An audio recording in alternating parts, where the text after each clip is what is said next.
Okay. Testing.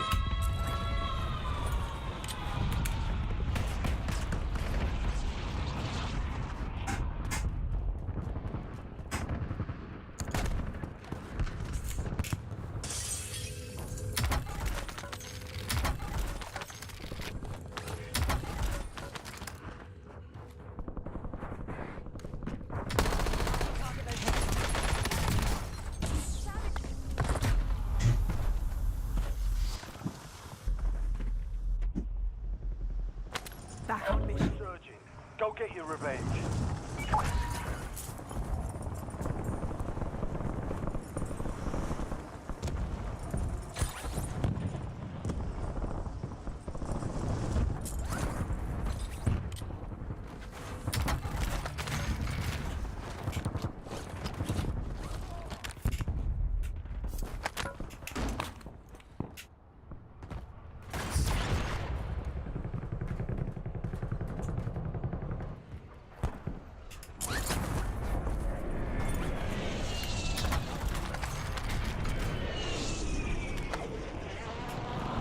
Enemies are dropping into the area. Visual on enemy. Enemies destroyed. Meaning to the Use term your tac fallen. map to hunt Switching down the mags. rest of them. LDBR salvo ready for launch.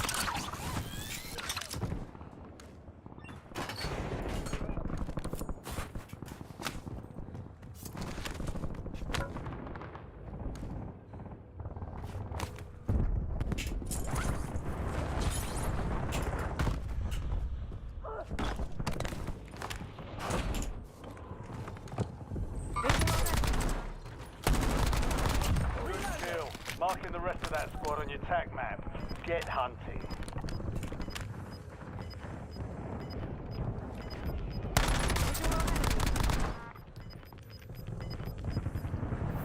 You're losing ground. Moving.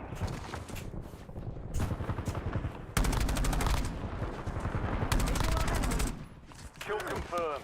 We've located the rest of them.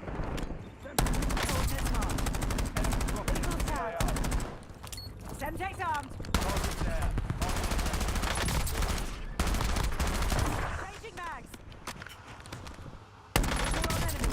Mark remaining operators from that squad. Hunt them down. Kill confirmed. We've located the rest of them. Semtex front. Mark remaining operators from that squad. Hunt them down.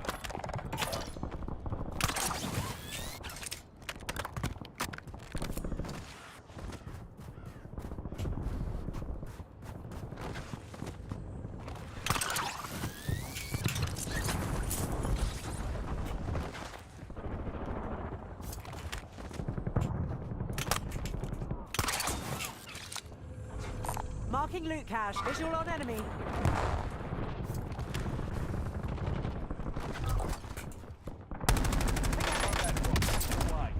Visual on enemy. Switching mags.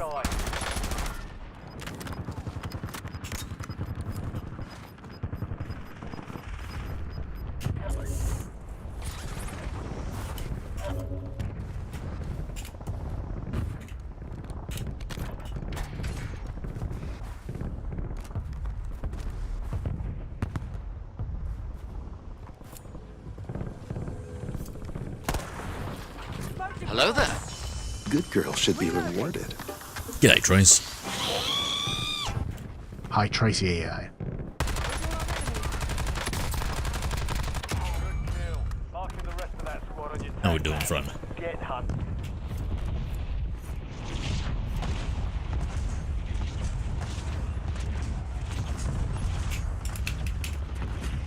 Enemies dropping into the AR.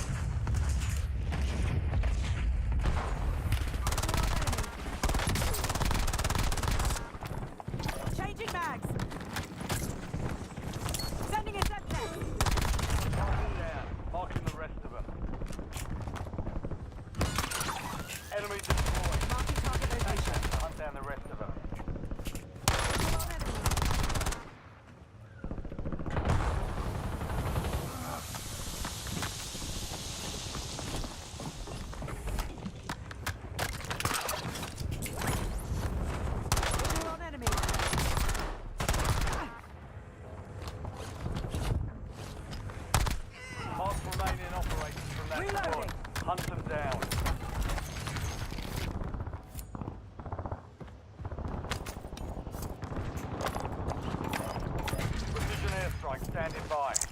Yeah, I'm good, mate. Looking forward to finishing 9 souls tonight. Marking cash. Hostile shooter.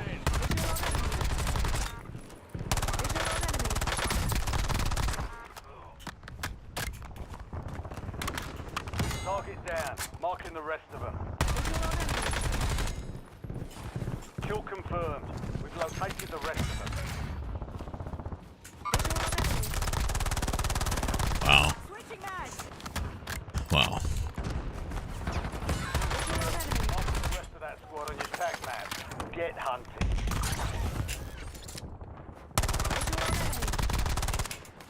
Visual on enemy. Someone else there. 10. We've got 10 squads active in the field. Enemy destroyed. Visual on enemy. Hunt down the rest of them. Down enemy spotted. Visual on enemy. Changing mags.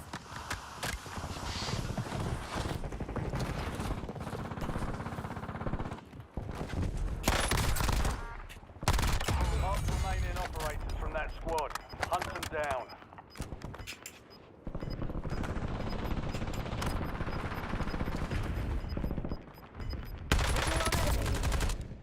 Target area marked. You're clear. Hello there. Hi JZN. JZ, g'day. Visual on enemy. Never mind. Visual on enemy. Yeah, in casuals, mate. Back in the air. Getting another chance. Weapons free.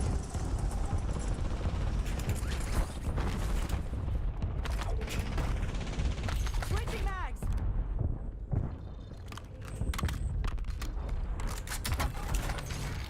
Precision airstrike ready for target. Resurgence window is ending. Watch your six. Bounty targets marked. Kill them all. Oh, my lord.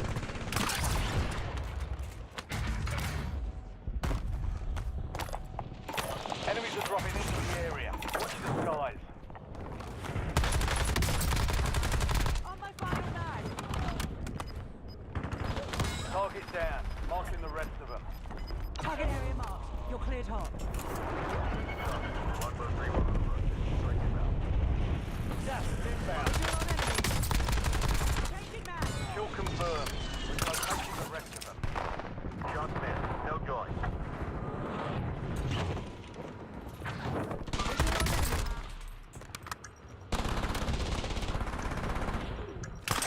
Good kill. Marking the rest of them.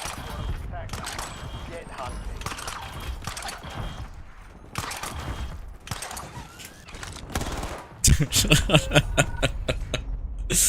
Oh my god. I don't know how we kept on getting Deployed. ammo there, eh, for the grapple hooks. That was crazy.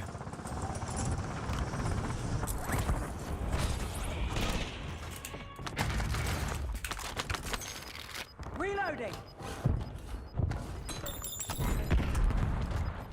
Enemy soldier incoming. Resurgence switch deactivated. Holy check. Feet is only a mine.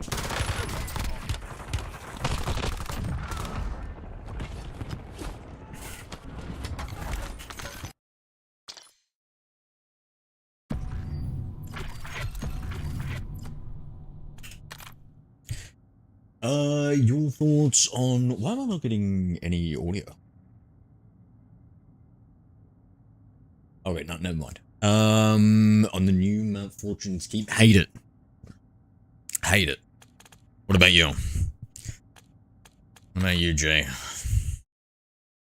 Hate. Hate, but Secure mainly. chance to heart me for 1 coin. Thank you, Sakura. How you doing, mate? Yes, you do. Well, you're absolutely right. Mainly because it's not in casuals, and that's all I play Secure nowadays. sent 3 Securas for 15 coins. Yes, you do. Well, you're absolutely right. Appreciate you, Sakura. What are we doing today, mate? inspired you to Get into streaming. Money.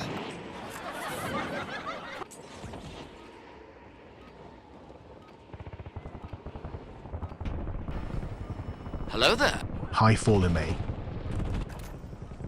What's up, fool? Hello there. Hi Secura-chan.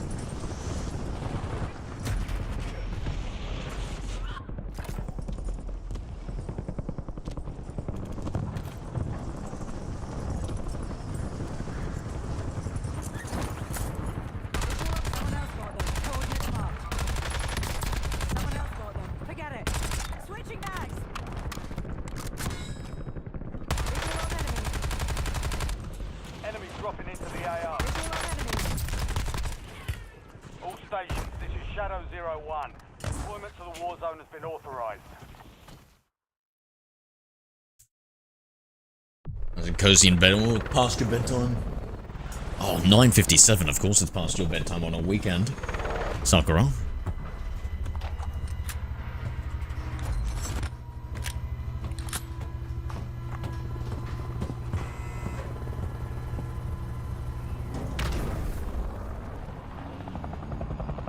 Resurgence. Stay alive till time expires to secure redeployment. More points you earn, the faster that clock ticks.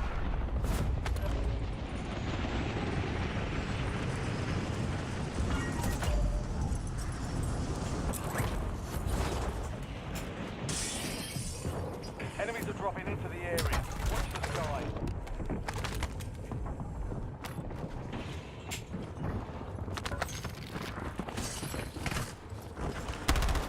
Hello there. Hi Sakura-chan.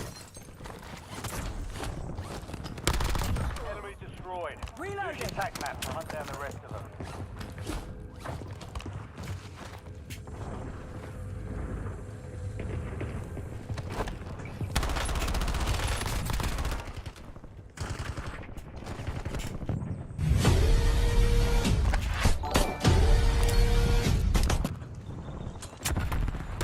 Marking loot.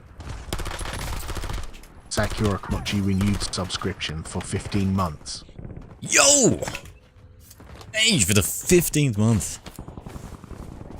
Resubscription on the Twitch, mate. That's my bedtime indeed, but it's okay. Appreciate you, appreciate you.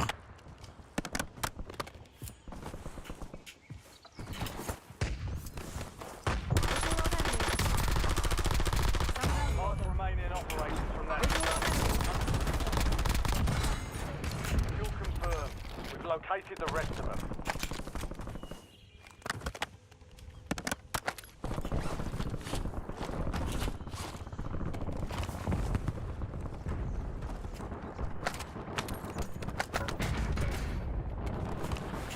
Wish we had better guns than these. AO.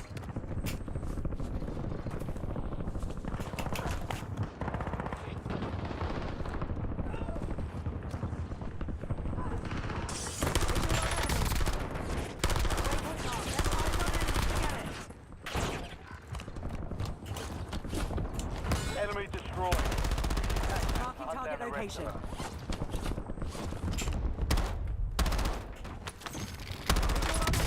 Switching mags.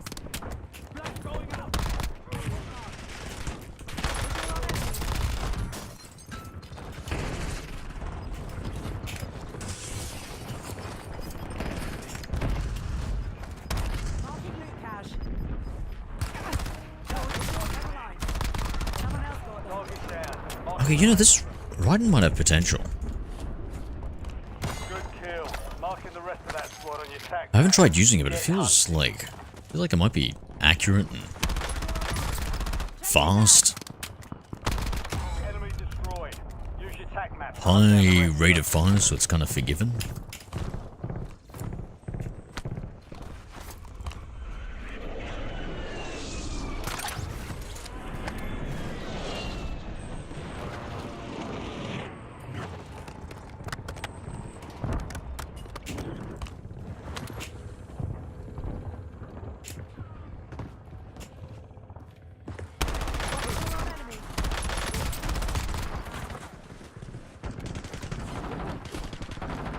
Mark remaining operators from that Reloading. squad. Hunt them down.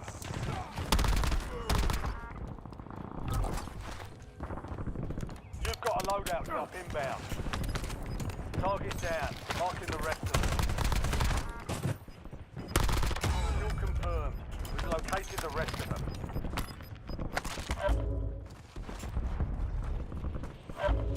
Enemy soldier incoming. Good kill. Gives you Marking meaning to the the rest of term that fallen squad on your soldier. attack map. Get hunting.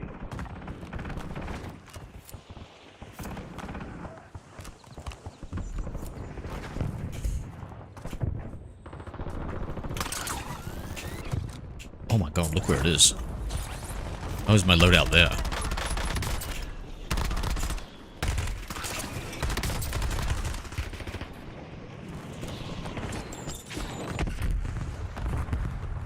Switching mags.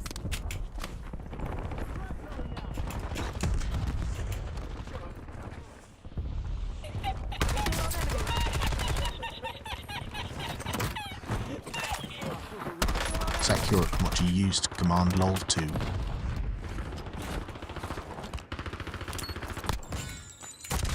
destroyed. Use your attack map to hunt down the rest of them.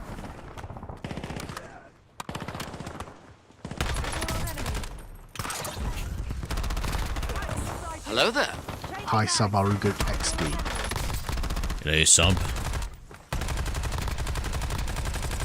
Mark the remaining operators from that squad. Hunt them down. Loot available. Forget it. Marking the rest of them.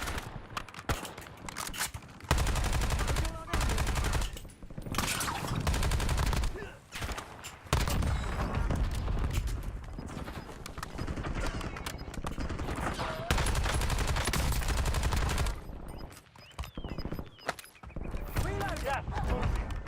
Just trying to snipe him. Kill confirmed. We've located the rest of them.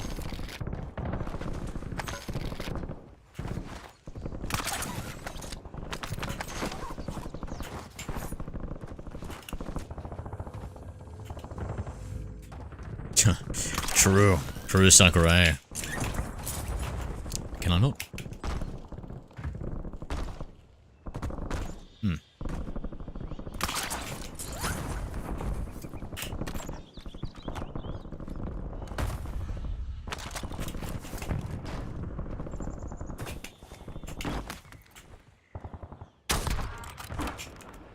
Lane smoke.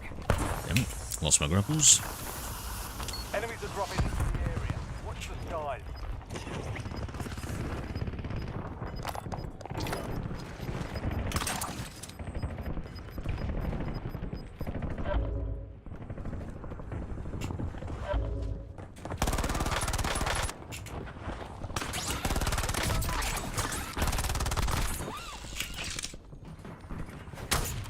Changing mags. Enemy UAV overhead. Visual on enemy. Incoming shots.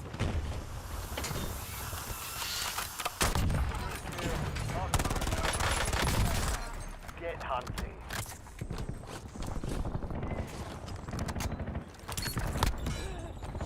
Ten remaining. Keep pushing. We've got 10 squads active in the field. Enemy soldier incoming.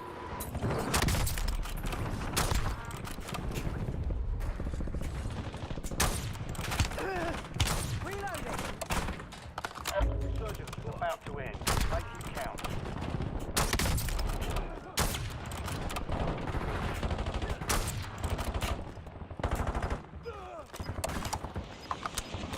Mark the remaining operators from that squad. Kill confirmed. We've located the rest of them. Enemy destroyed. Use your attack map to hunt Hello down the there. rest of them. Hi Sir Jacob. G'day, Sir Jacob. Target down. Marking the rest of them. Switching mags. Morning, mate. Morning. Enemy dropping into the AO.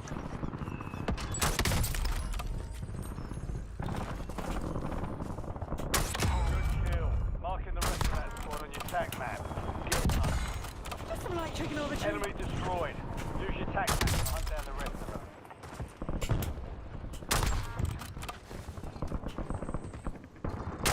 Kill confirmed. We've located the rest of them.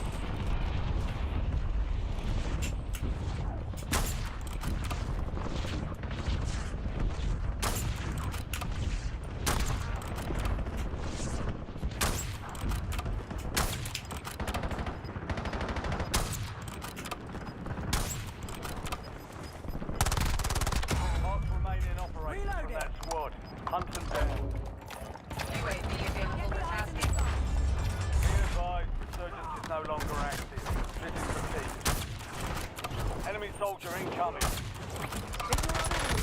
Someone else got them. I'm hit. Bro, I'm having a hard time hitting this fucking thing.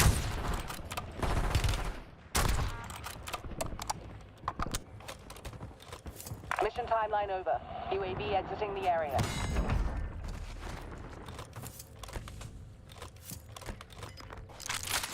Switching mags.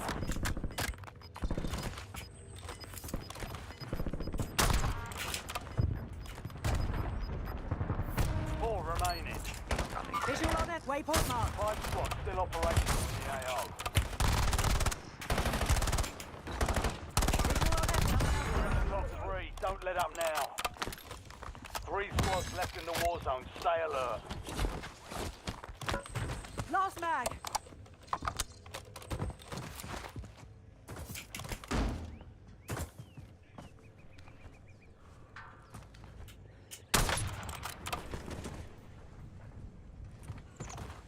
Changing mags.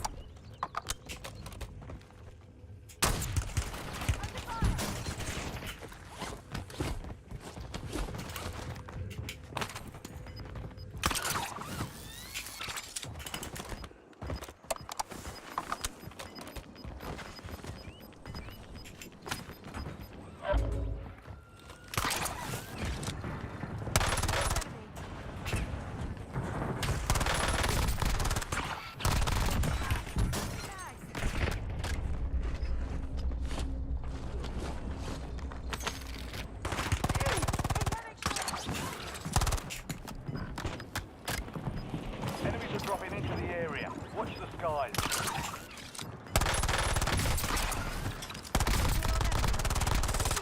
Only 2 left.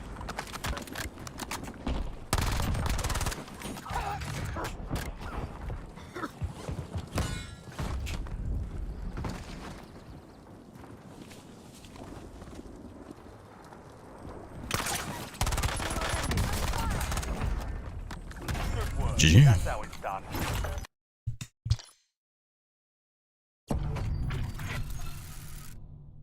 I don't play ranked.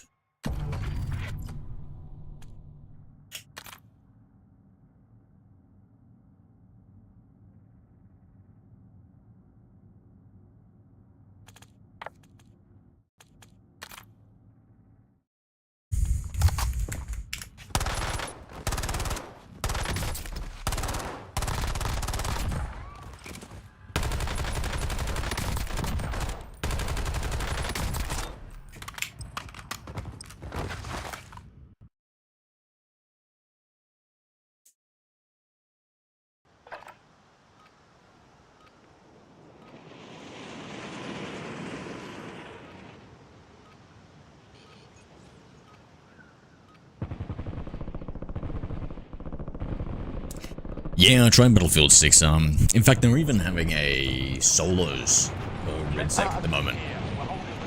But it's the gameplay's a little bit too slow in the movement department for me. Got them. Coordinate visual on enemy. Also, I can't speak to current gunplay, but previously it was cooked. I don't know if they've changed some stuff up. Enemies are dropping into the area. And those are like the 2 things I love about FPS games, is the shooting and the moving. So Visual on enemy. if they're both kind of cooked, it's not really for me. I was thinking about checking out Battlefield 6 Red Sec because of that solos mode. I think, yeah, it's maybe a limited time. It's got eliminating cheaters. Yeah, I don't know. I'm not gonna play a game that I just don't find as fun just because it has less cheaters, you know. Like for the honestly, this game I barely get killed by cheaters.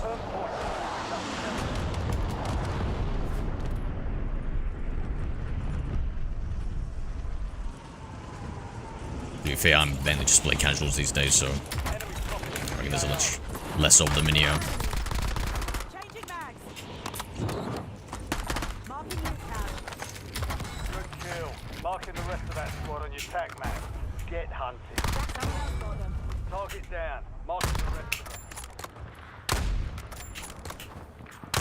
Kill confirmed. We've located the rest of them.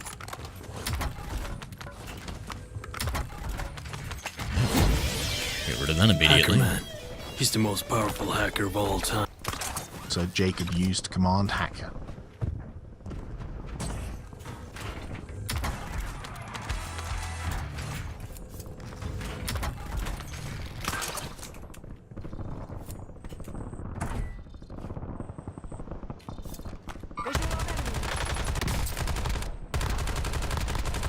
Good kill. Marking the rest of that squad on your tac map.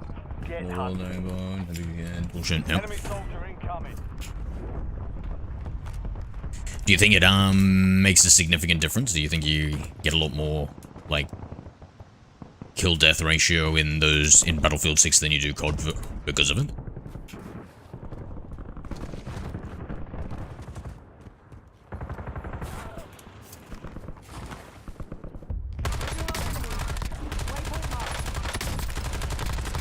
Reloading. Never mind. Coordinates marked.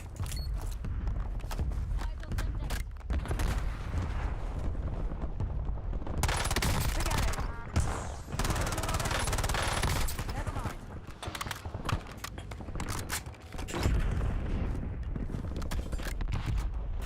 Enemy dropping into the AO. Visual on enemy.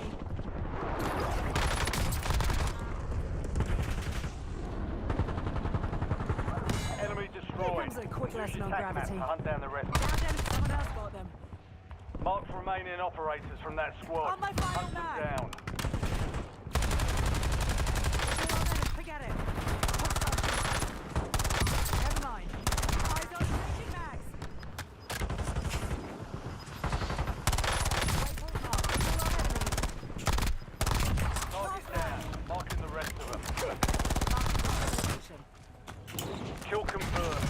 We've located the rest of them. On my final Target mag. down. Marking the rest of them. Assault pack. Come Enemy get soldier supplies. incoming.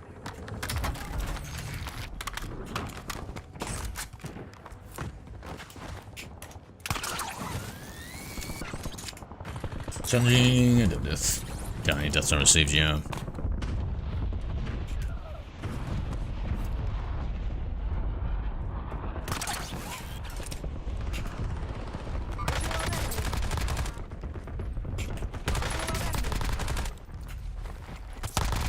Mark remaining operators from that squad.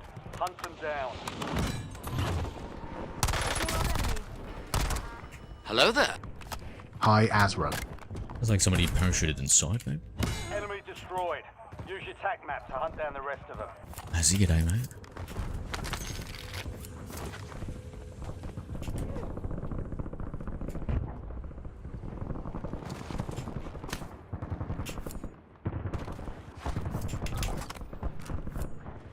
Friendly loadout drop. Oh, on hand the cam? way. Yeah, I need to fix the hand cam.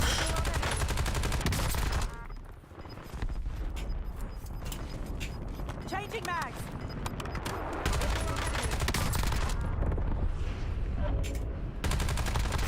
Good kill. Marking the rest of that squad on your tac map. Get hunting. Enemies are dropping into the skies. Target down. Gives you meaning Mark, to the damn fallen soldier. mark remaining operators. Hunt them down. Liking this AK. Visual on enemy.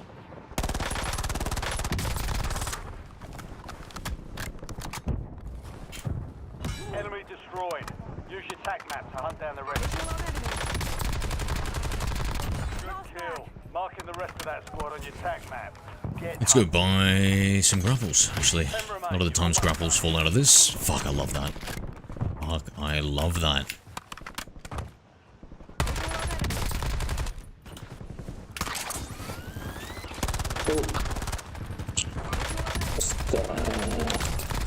Switching mags. kill confirmed. We've located. Good kill. Marking the rest of that squad on your tac map. Get hunting.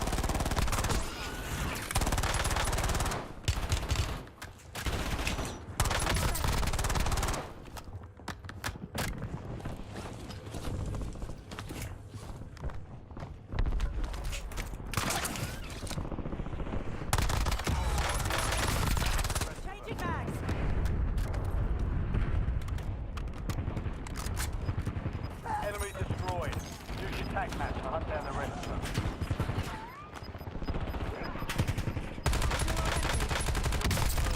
We've located the rest of them. Waypoint marked.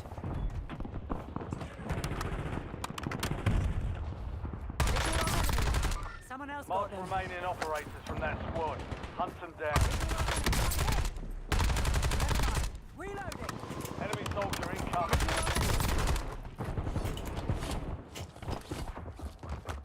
Target down.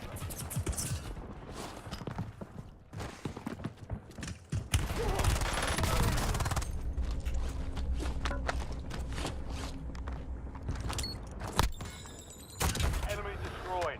Use your tac map to hunt down the rest of them. Kill confirmed. We've located the rest of them.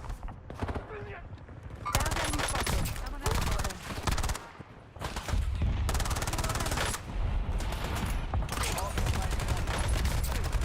Hunt them down. Good kill. Marking the rest of that squad on your tac map. Down enemy spotted. Enemy destroyed. Use your tac map to hunt down the rest of them. We've got 10 squads active in the field. Good kill. Marking the rest of that squad on your tac map. Get hunting.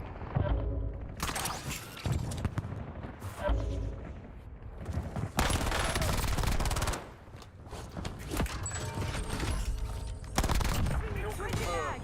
We've located the rest of them. Visual on enemy. Visual on enemy.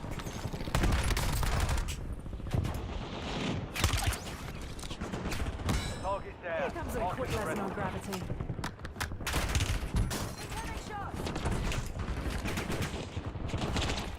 Enemies are dropping into the area. Watch the skies.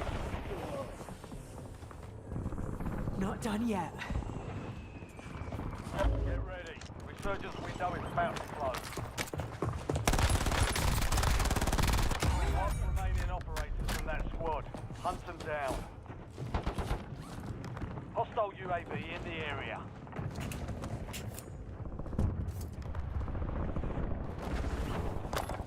UAV standing by.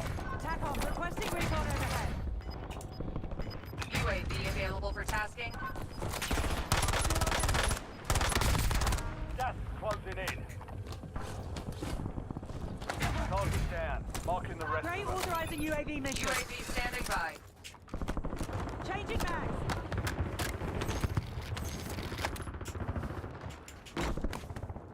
No fuel, no fuel. UAV RTB. Enemy dropping into the AO. My line over. UAV exiting the area. Mark remaining operators from that squad. Hunt them down. No fuel, no Takes more fuel. than that to UAV finish me. RTB.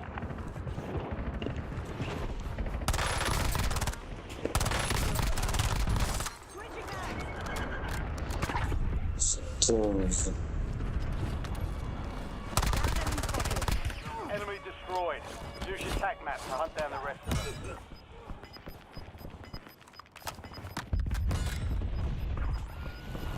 Resurgence is up. What a rough zipline.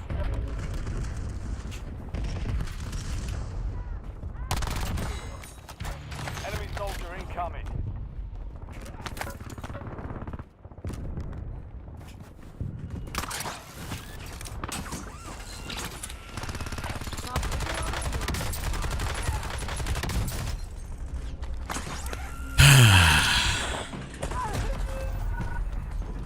One of 10 remaining. Not bad. The enemy took that one, but we'll get them back.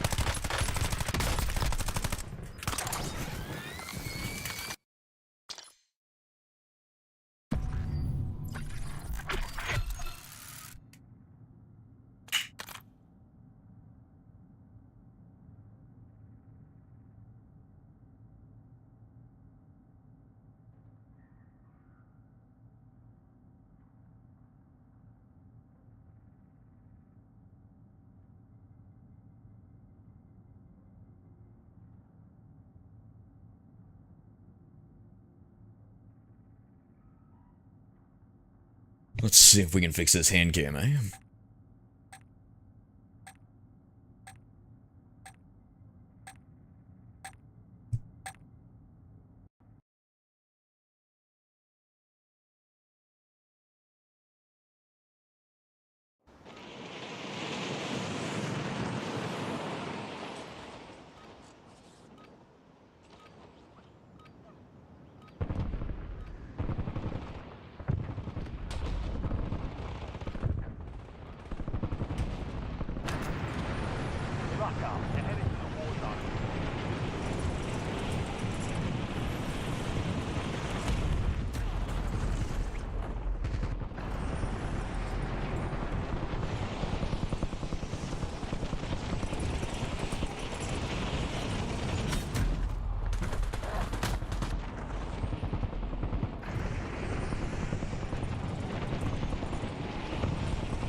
positions, we are green to go. Stand by for deployment.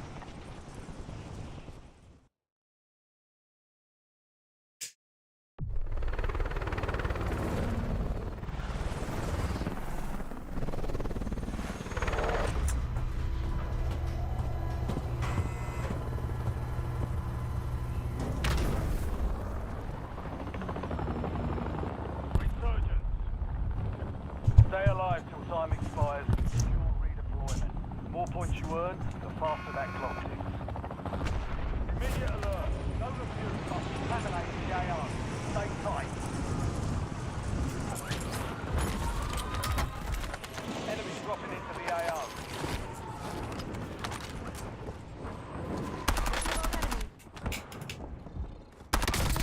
Good kill. Marking the rest of that squad on your task.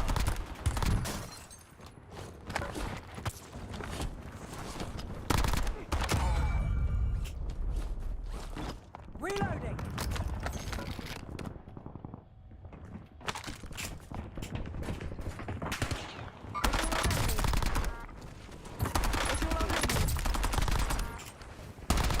Kill confirmed. Located the rest of them. Target down. Marking the rest of them.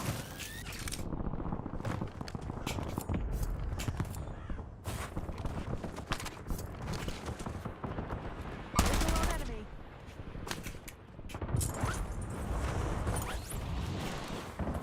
Visual on enemy. Visual on enemy.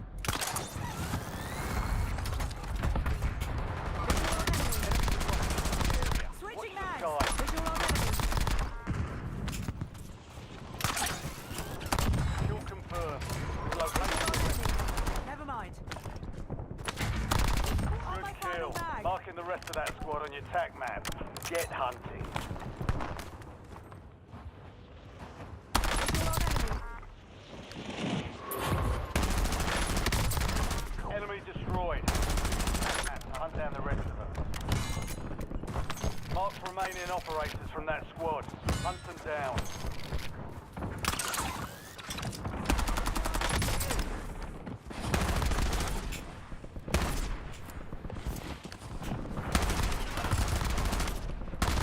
Good kill. Marking the Changing rest of that mags. squad on your tac map. Get hunting.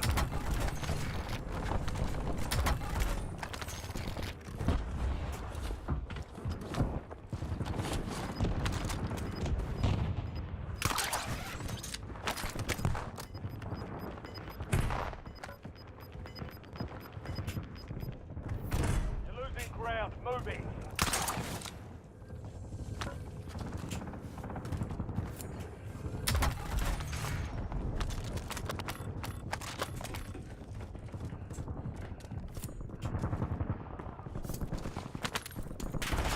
Visual on enemy.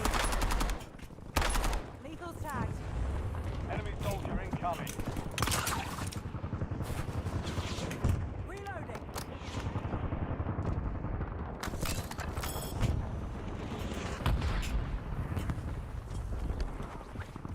Coordinates marked. Target down. Marking the rest of them.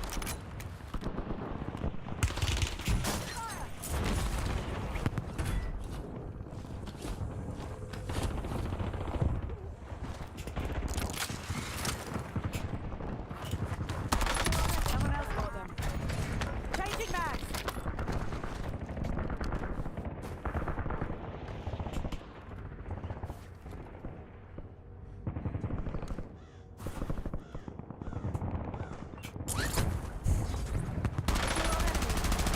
Lethal tag.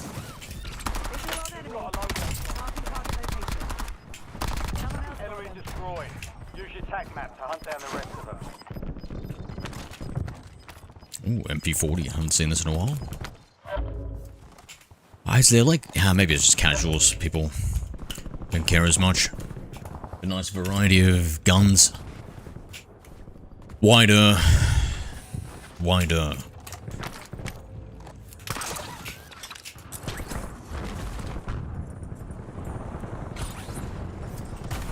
I feel like rocking these guns.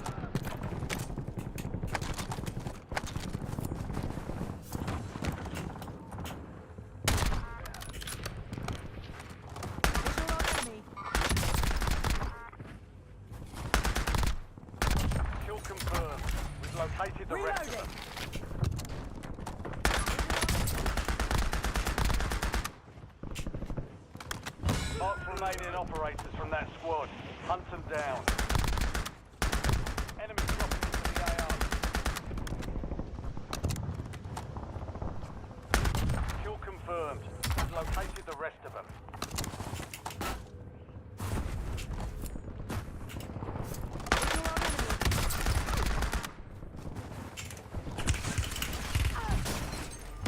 Hello there. Marking the rest. Hi Miru, Pound 3. You're okay. Done yet.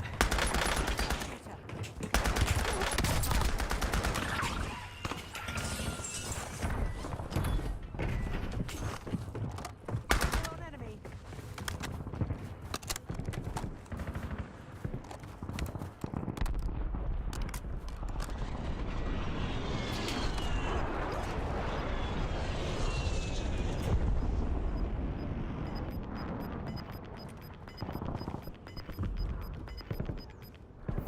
Gas is inbound.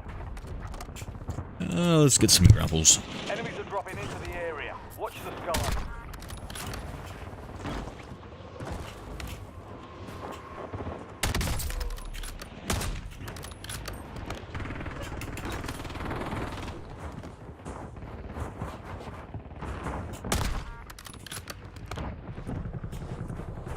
Marking target. I don't feel so. You train your aim? Yeah, I do. Back in the AR. Returning you to the front. Earn this.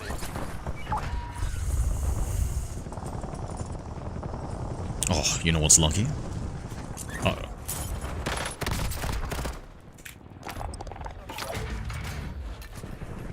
Enemy destroyed. Use your tac map to hunt down the rest of them. Visual on enemy. Last mag. Only 10 Visual left. on enemy. Changing mag. Got 10 squads. Sending Enemy smoke dropping grenades. into the AR. Good kill. Marking the rest of that squad on your tac map. Damn, I didn't bother now. Hunt.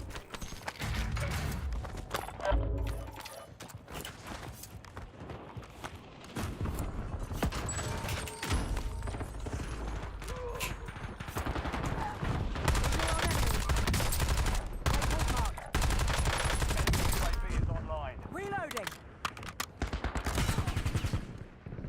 Visual on enemy. Coordinates marked. Visual on enemy. Visual on enemy.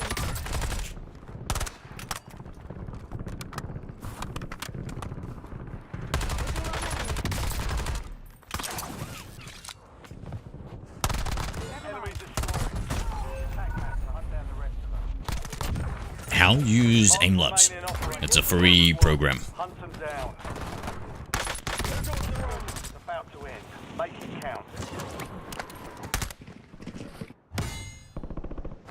Back on mission. Time for vengeance. You're redeploying.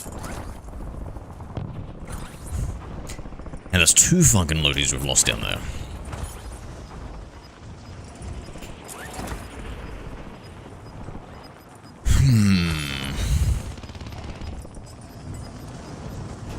Target down. Marking the rest of them.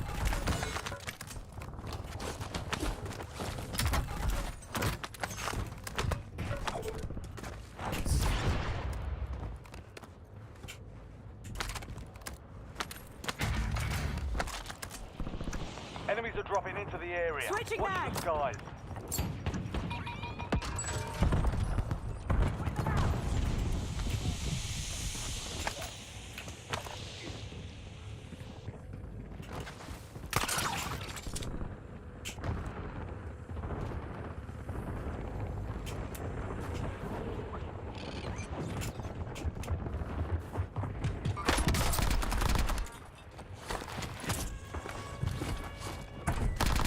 Kill confirmed. mags. We've located the rest of them.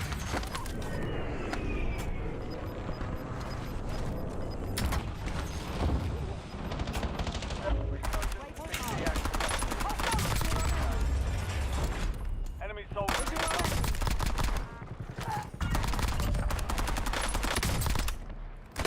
Forget it. Visual on enemy.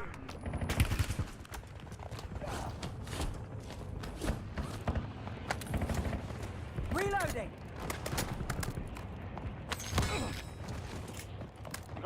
remaining. Stay sharp. 5 squads still operational in the AO.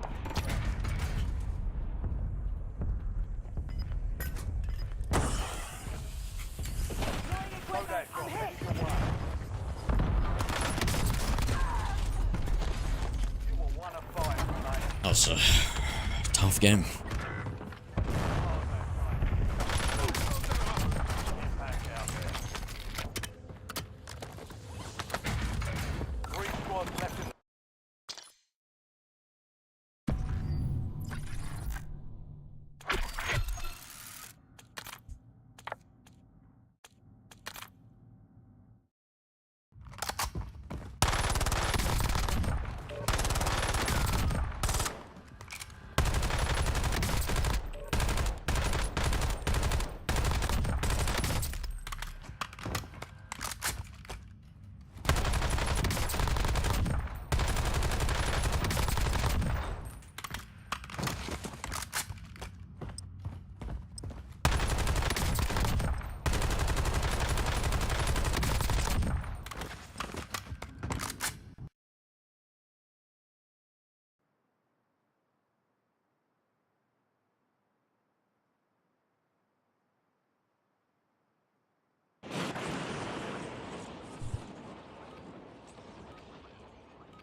We're headed to the war zone. Get geared up and stand by.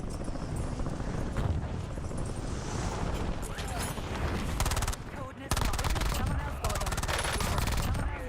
Watch the sky.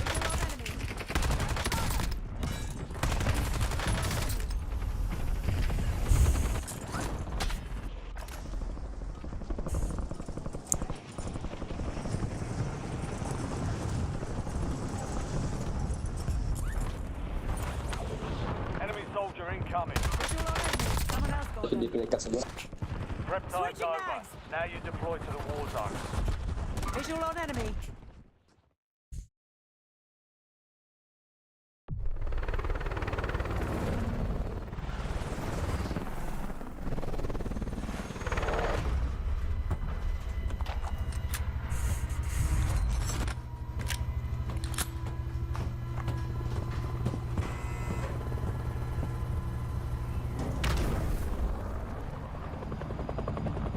Resurgence. Survive the timer to secure redeployment. Earn points to speed up the countdown.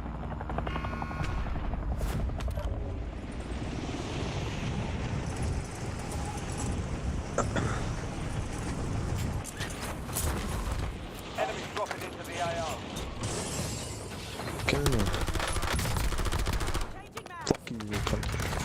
Whoa, settle down, brother, settle down. Good kill. Marking the rest of that squad on your tag map. Get hunting.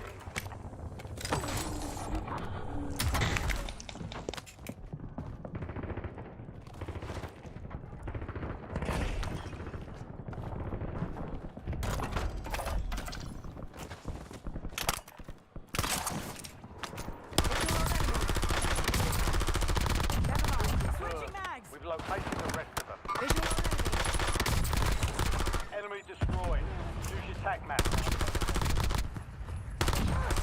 Target down. Marking the rest of them.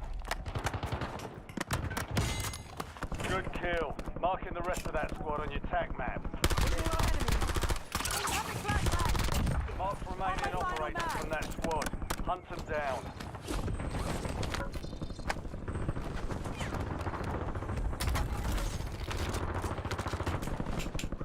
Downed enemy spotted. Hello there. High month to Catarusel 3. Enemy destroyed. Use your tag map to hunt down the rest of them. Reloading. Surprise.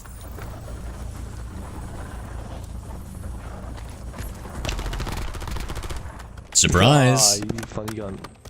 You funny guy. Marking the rest of them.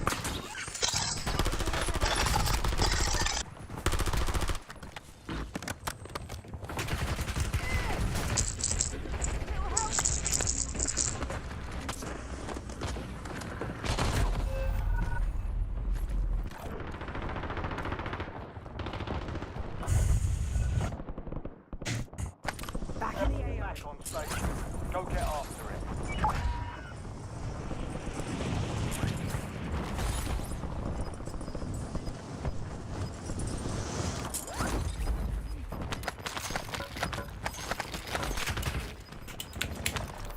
Gas is moving. Changing mags.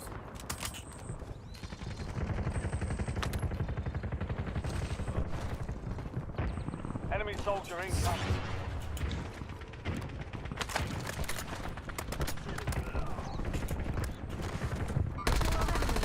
Oh, Good kill. Oh no, it's the same poor fella. Get hunting.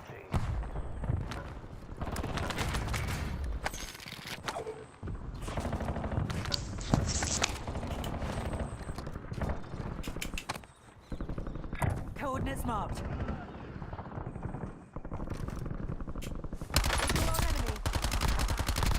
Mark remaining operators from that squad. Hunt them down. Hello there. Hi, Vansnap 2. Visual on enemy. Evan, g'day.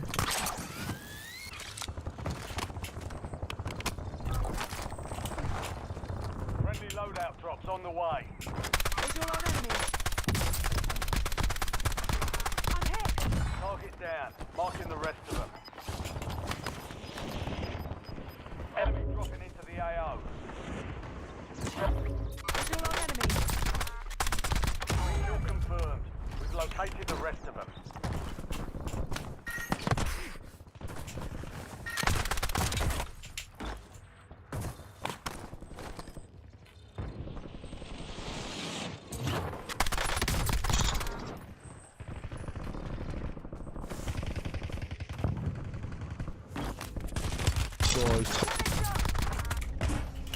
Good kill. Here comes Marking the the rest of personal that squad on gravity. your tac map. Get hunting. Enemy destroyed. Use your tac map to hunt down the rest of them.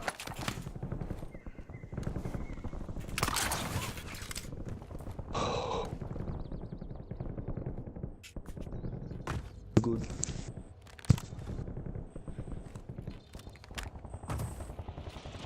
Enemies are dropping into the area. Watch the skies.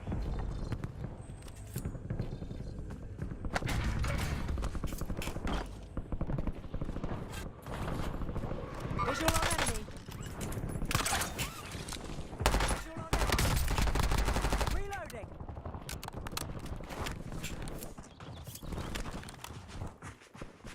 Eyes on enemy. Forget it. Visual on enemy.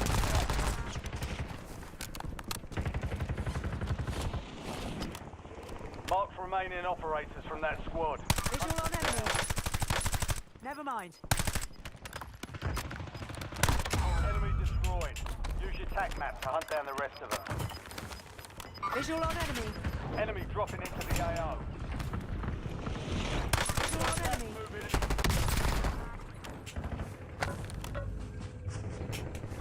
Wave over. Visual on enemy. Marking the rest of them. Switching mags. Good kill. Marking the rest of that squad on your tac map. Get hunting.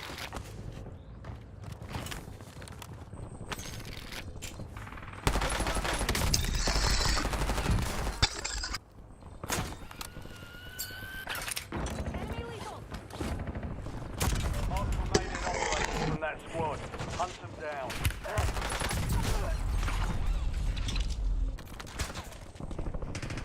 Mum's birthday was yesterday. Dry happy birthday, mate. Back on mission. Stand by for redeployment.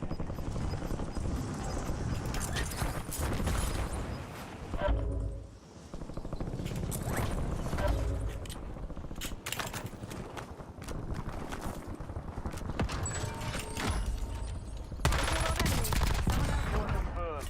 We've located the rest of them. How did we not pick that up? Enemies are dropping into the area. Watch the skies. Reloading. Visual on enemy. There's much sound everywhere.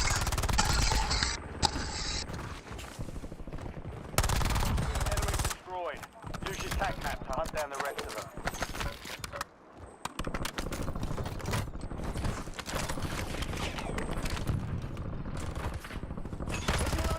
What the hell is this guy?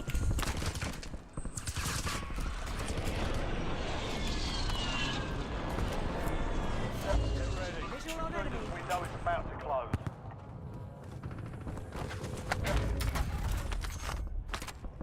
Guess what the doctor ordered. Changing mags.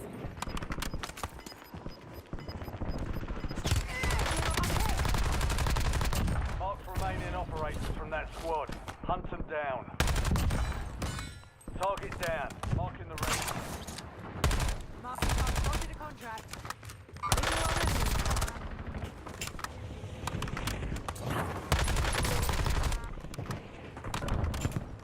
Marking loot tag. Visual on enemy. You meaning to get out Located the forward rest of them. soldier. Switching mags.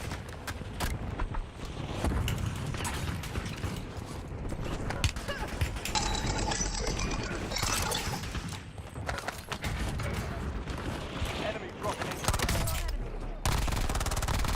Good kill. Marking the rest of that squad on your tag map. Get hunting. Visual on enemy. Enemy destroyed. Oh, they heard the Use your shot. tag map to hunt down the rest of them. Kill confirmed. Taking the rest of them. Changing mags.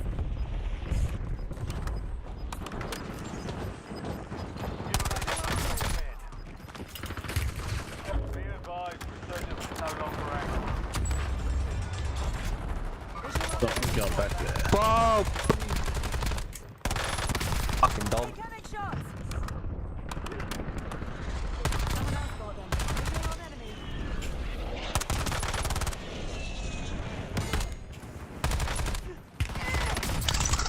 Switching mags. Less than 10 was still standing. Damn, we died then? Fuck, that was a bad shot. Keep your head up and That was a return to bad chase. It was so good too. We were doing so well. I had so much discipline. But old habits are hard to beat.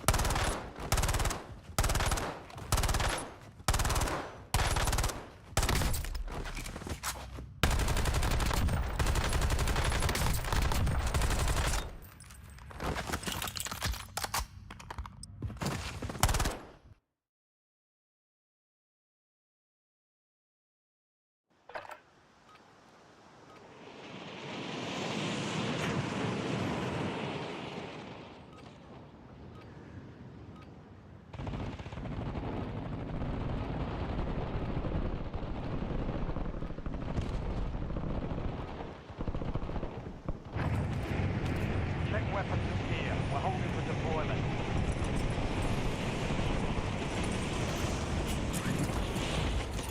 Enemies are dropping into the area. Watch the skies. Does anybody know if the new SMG is meta? I feel like I don't see it too frequently, so I can't imagine it is. Reloading. Enemy soldier incoming. Someone else got them. Playtime's over. Stand by for deployment to the war zone. Oh, wait, does it have some weird... like... it pauses after 30 rounds of the 60 round mag? Is this that weird gun that I'd seen?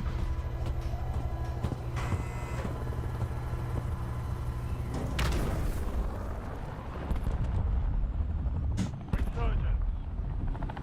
Survive the countdown to earn redeployment. Secure kills to speed up the timer. Hope you saw that. That Nova Storage made a big move. Keep out of the gas until it clears.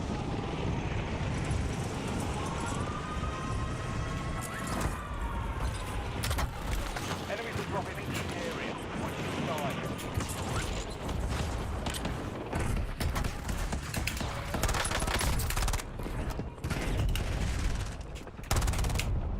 Mark remaining.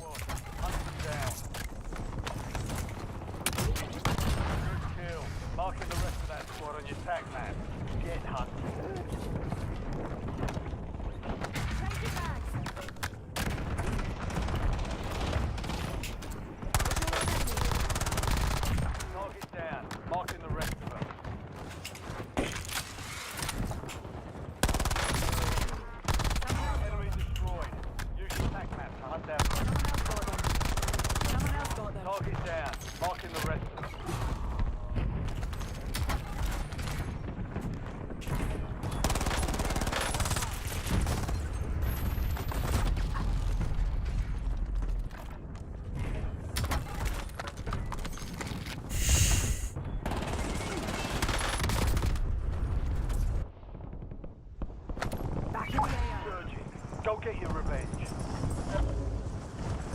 Nah.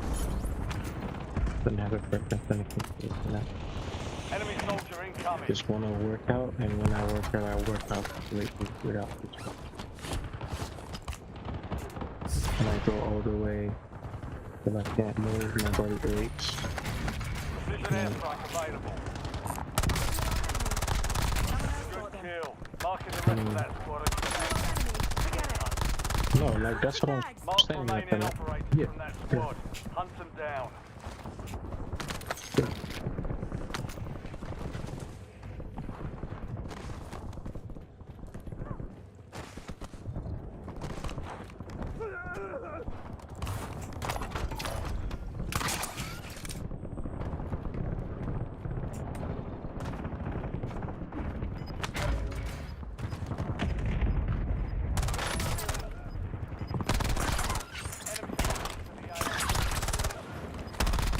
Kill confirmed.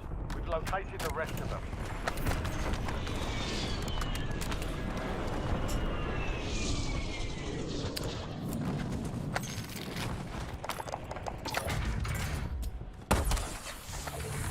Holy shit, specialist comes out of these things?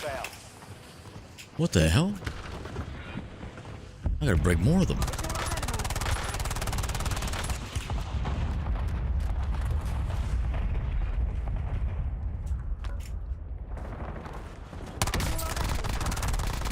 Target down. Marking the rest of them. What is this VST build? Enemies are dropping into Why does like the area. hipfire look so accurate? Chat, does anybody know? I think I kinda wanna use this VST. Holy shit, dude, look how accurate it is. Attack map. Get hunt.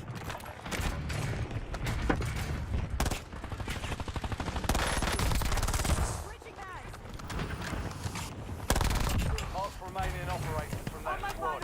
Hunt them down.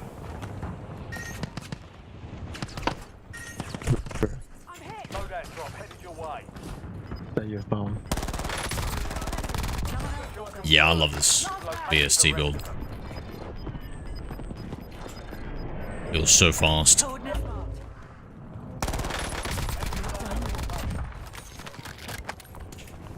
Yeah, I think this is my new future VST build.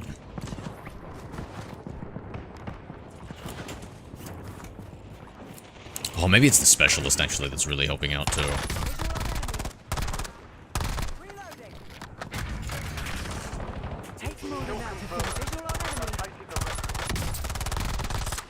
Like, I can still kind of beam from that range. Marking target location. Not done yet. Takes more than that to finish me. Mark remaining operators from that squad. Hunt them down. Enemy dropping into the AO. Switching mags. Good kill.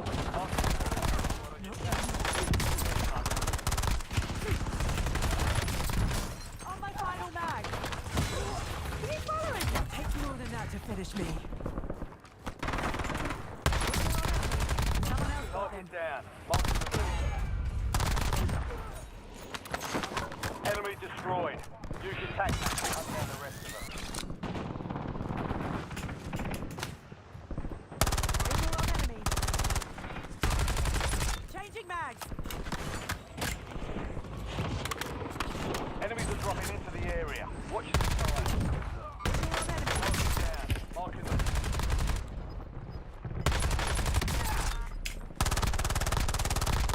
Enemy destroyed. Use your tac map to hunt down the rest of them. Kill confirmed. We've located the rest of them. Okay, so that's what it is, chat. Walker Hybrid. Overall extended mag to 9.7. Suffuse tactical pad. Okay. Maybe I should... Oh, I don't have a recording. What's the...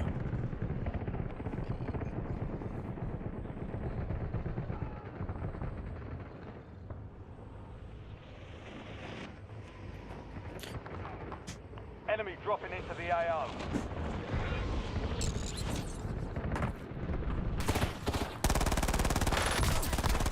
Reloading. Mark remaining that squad. Hunt them down. Good kill. Marking the rest of that squad on your tac map. Get hunting.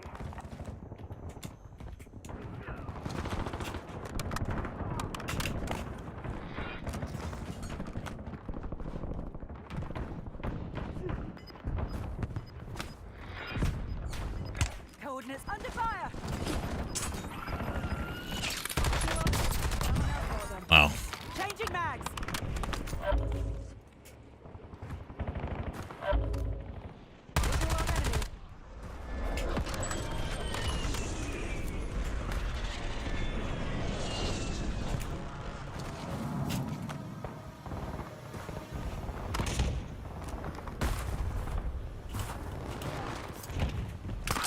Not done yet.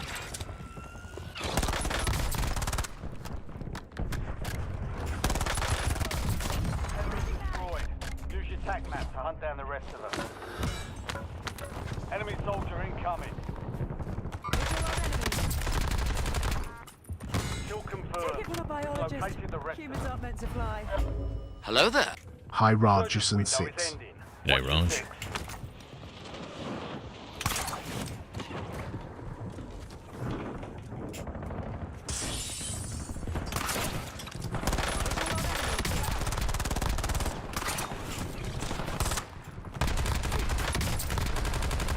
Reloading. Mark Take more remaining than that to operators finish from me. that squad. Hunt them down. Good kill. Marking the rest of that squad on your tac map. Get hunting.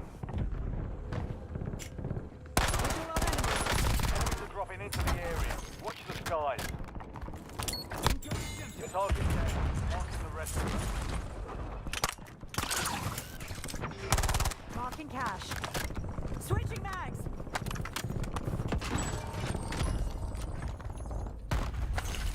Name a nasty, back right at ya, mate. Name a nasty's right back at ya. Doing much this weekend?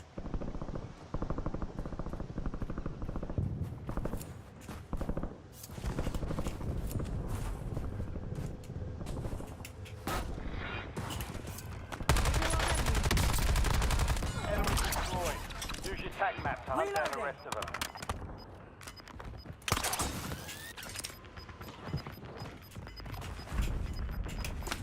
Resurgence is close. No more second chances.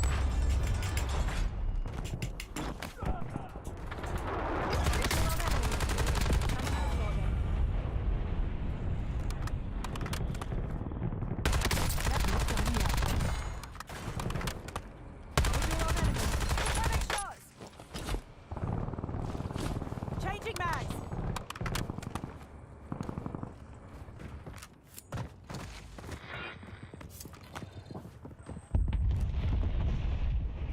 He's gonna try and sneak up on me.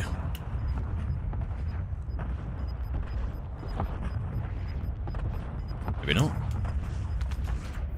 Gas is closing in.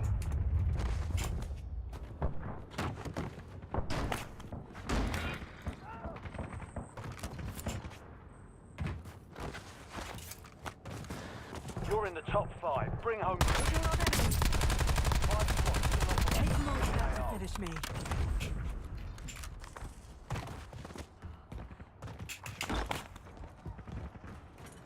Visual on enemy. I'm hit. You're in Switching the top mags. 3. Don't let up now. 3 squads left in the war zone. Visual on enemy. Someone else got them. You're in the last 2. Now 1v3. finish it.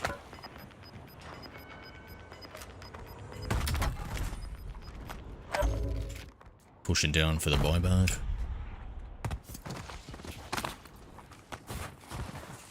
Visual on enemy. Marking target location. Visual on enemy. Location marked.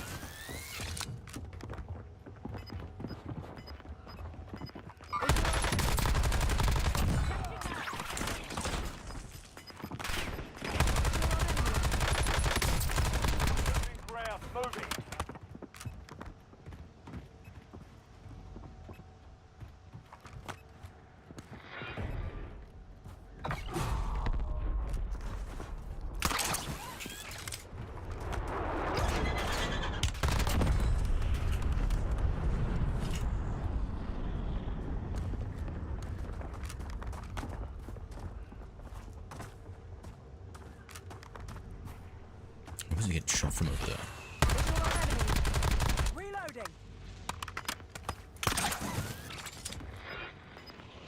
Enemy dropping. Bro's just fading. Bro is just fading. Inbound.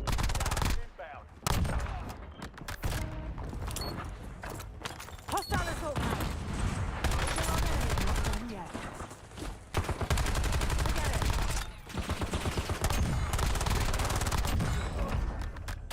No targets left. That's what they call victory. More than that to finish me.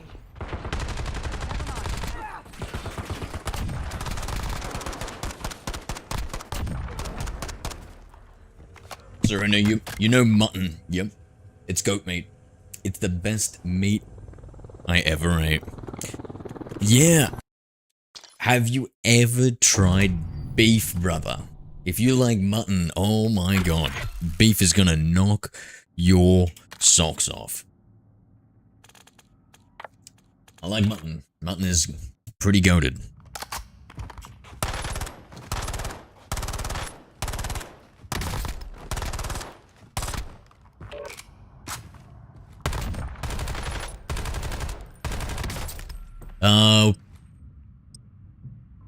One more game.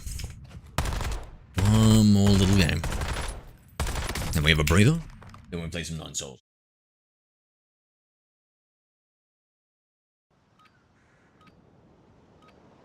Oh, you're not allowed to eat,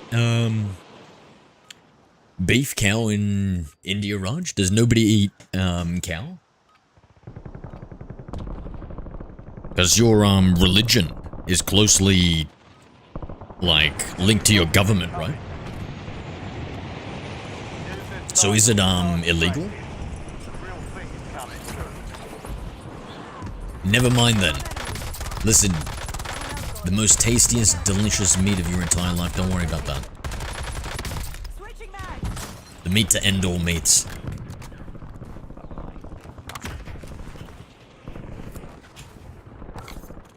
Shit, what was that loadout again?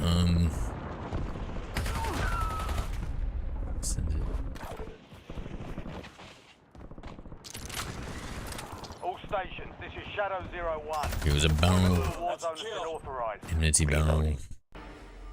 Hello there. Hi, Matthew Straiters 4. G'day, Matt. Oh, fuck the recoil control, I guess. Kara Jogo Mutio Mouse Entecalado. Banned. Stay alive till time. Banned. We will have no voodoo and witchcraft in this More points you earn, the faster. holy stream.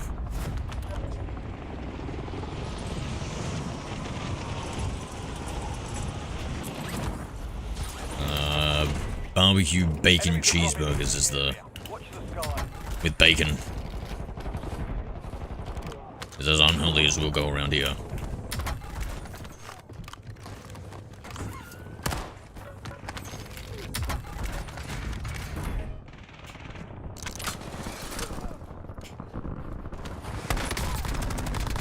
Target down. Marking the Yeah. rest of them. Changing mags. He didn't hear us.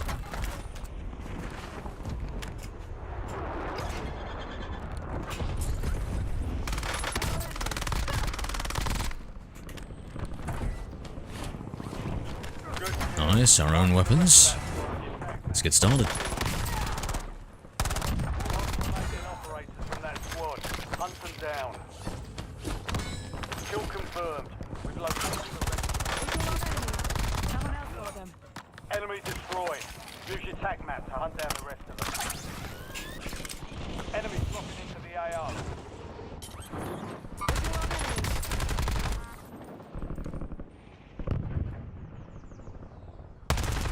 Reloading. Visual on enemy.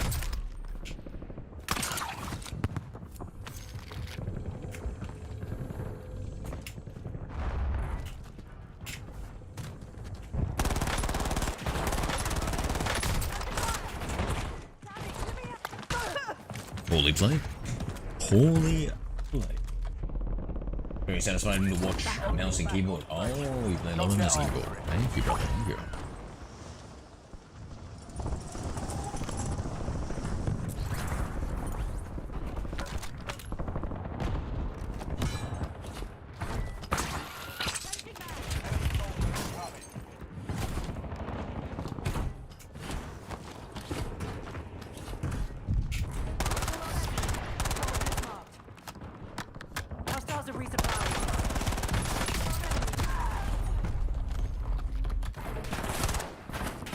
Oh, these have been bad shots I'm having now.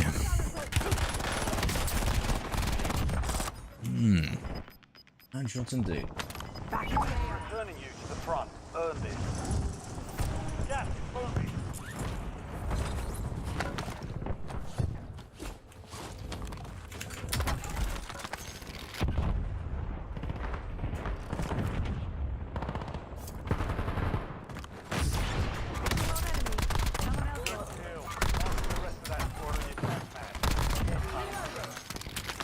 Kill confirmed. We've located the rest of them. Enemy buy station deployed.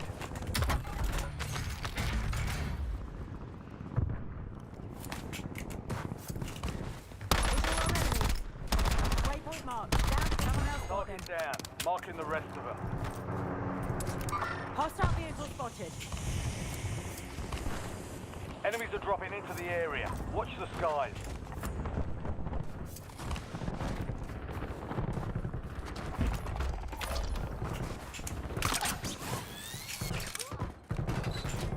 Visual on enemy. Visual on enemy. Marking target location. Mark remaining operators from that squad. Switching mags. Hunt them down. Let's get our load out. On the way.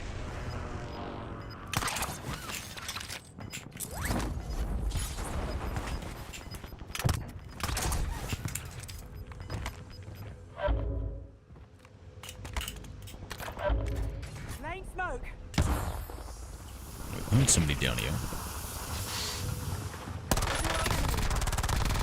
Kill confirmed. We've located the rest of them.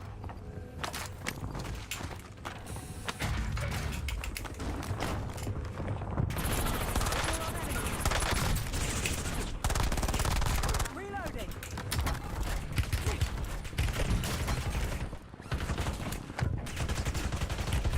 Under fire. Target down. Marking the rest of them. Hostile using jet field upgrade. Mark remaining operators in that squad. Hunt them down.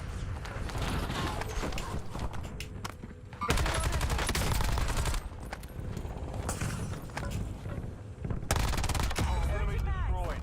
Use your tac map to hunt down the rest of them.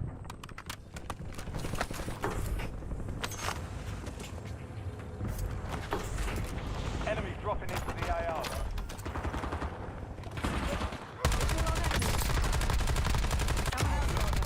Marking the rest of that squad on your tac map.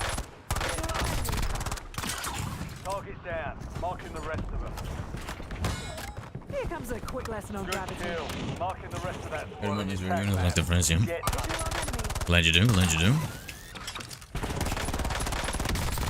Changing mags. Mark remaining operators from that squad. Hunt them down. Yeah, goat is not as common of a meat Kill confirmed. We've located here in the rest Australia. of them.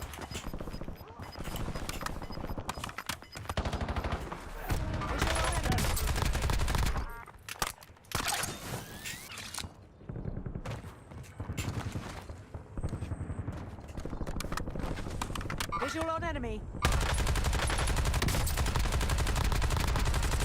Reloading.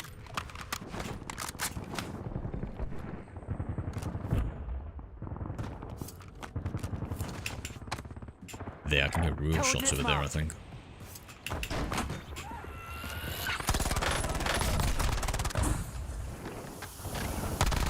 Enemy Pretty destroyed. nice to see Use you your again. tac maps to hunt down the rest. Hello there. Hi, Itchabid to Bro 2. Itchy witchy woo. Random question, can PC do movement? It depends on the movement.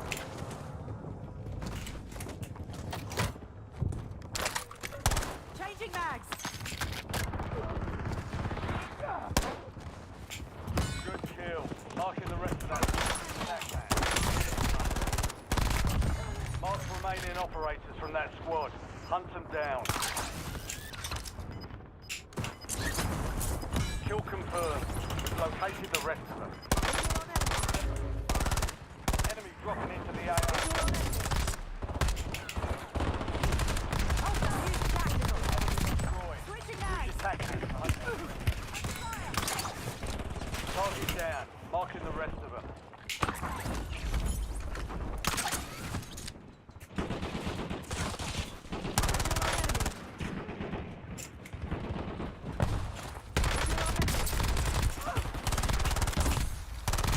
Mark remaining operators. Down. Holy aimbot. Cheers, mate. Still getting another chance. Weapons free. Get ready. Resurgence window is about to close.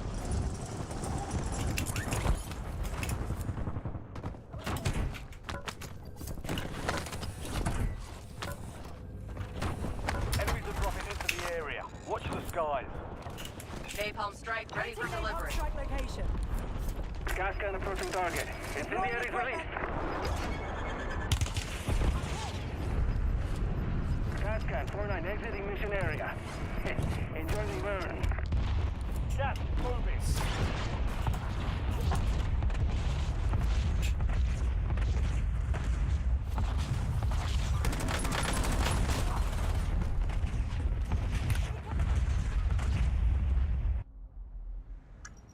Back in the AO. Stand by for redeployment. Gonna be hard to get our loadout back. My station. 30 seconds on the respawn timer.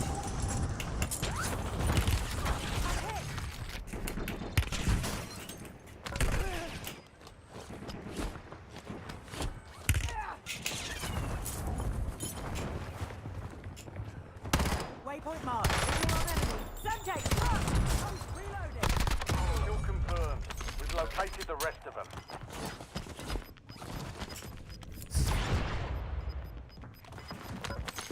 Resurgence has been deactivated. This is the end game. Smoke deployed. Visual on enemy. Coordinates marked. Visual on enemy. Enemy dropping into the AO. A little bit more money here. Oh, literally 100 off. Done.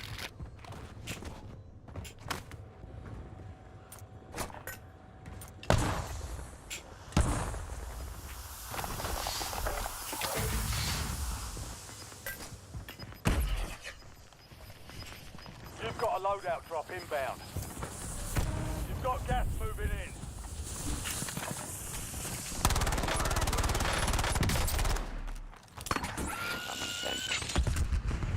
Eyes on enemy. Changing mags.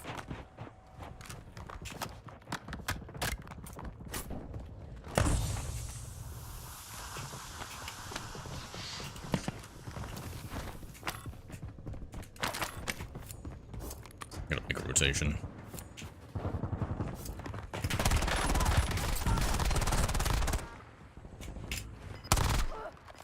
You've made it to the top 5. 5 squads still operational in the AO.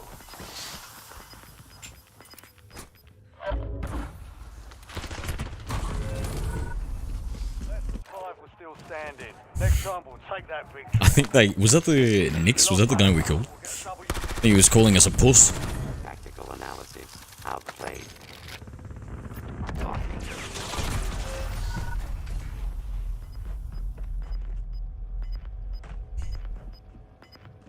That was a rough ending, eh? I don't know. Should we jump off after that one? That's... Feels like we got robbed. Yeah, I'm playing too good. Fuck it.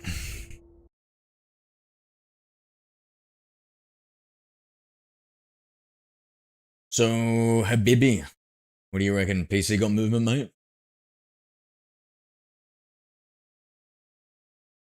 PC's definitely got cheats.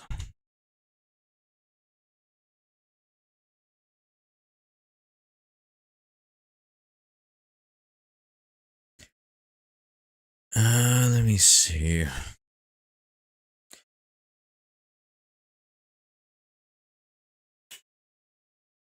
Let's see, 2023.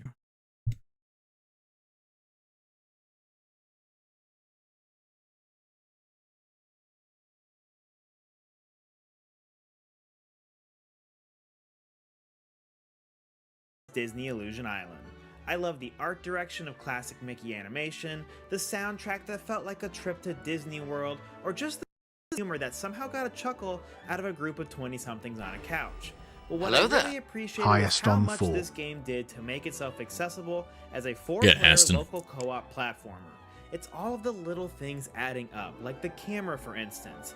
It's pulled out just the right amount so you can keep track of your character, but also enough to make it easier for the second, third, and fourth player to follow along.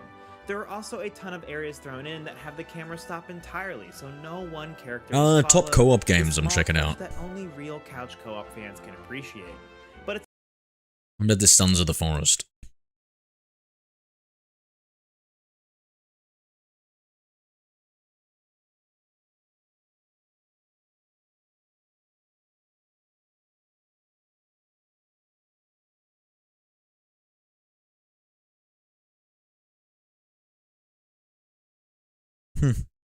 Us gamers are a fickle group of people. We tend that improves on every single aspect of the original game and still manages to bring some surprises of its own.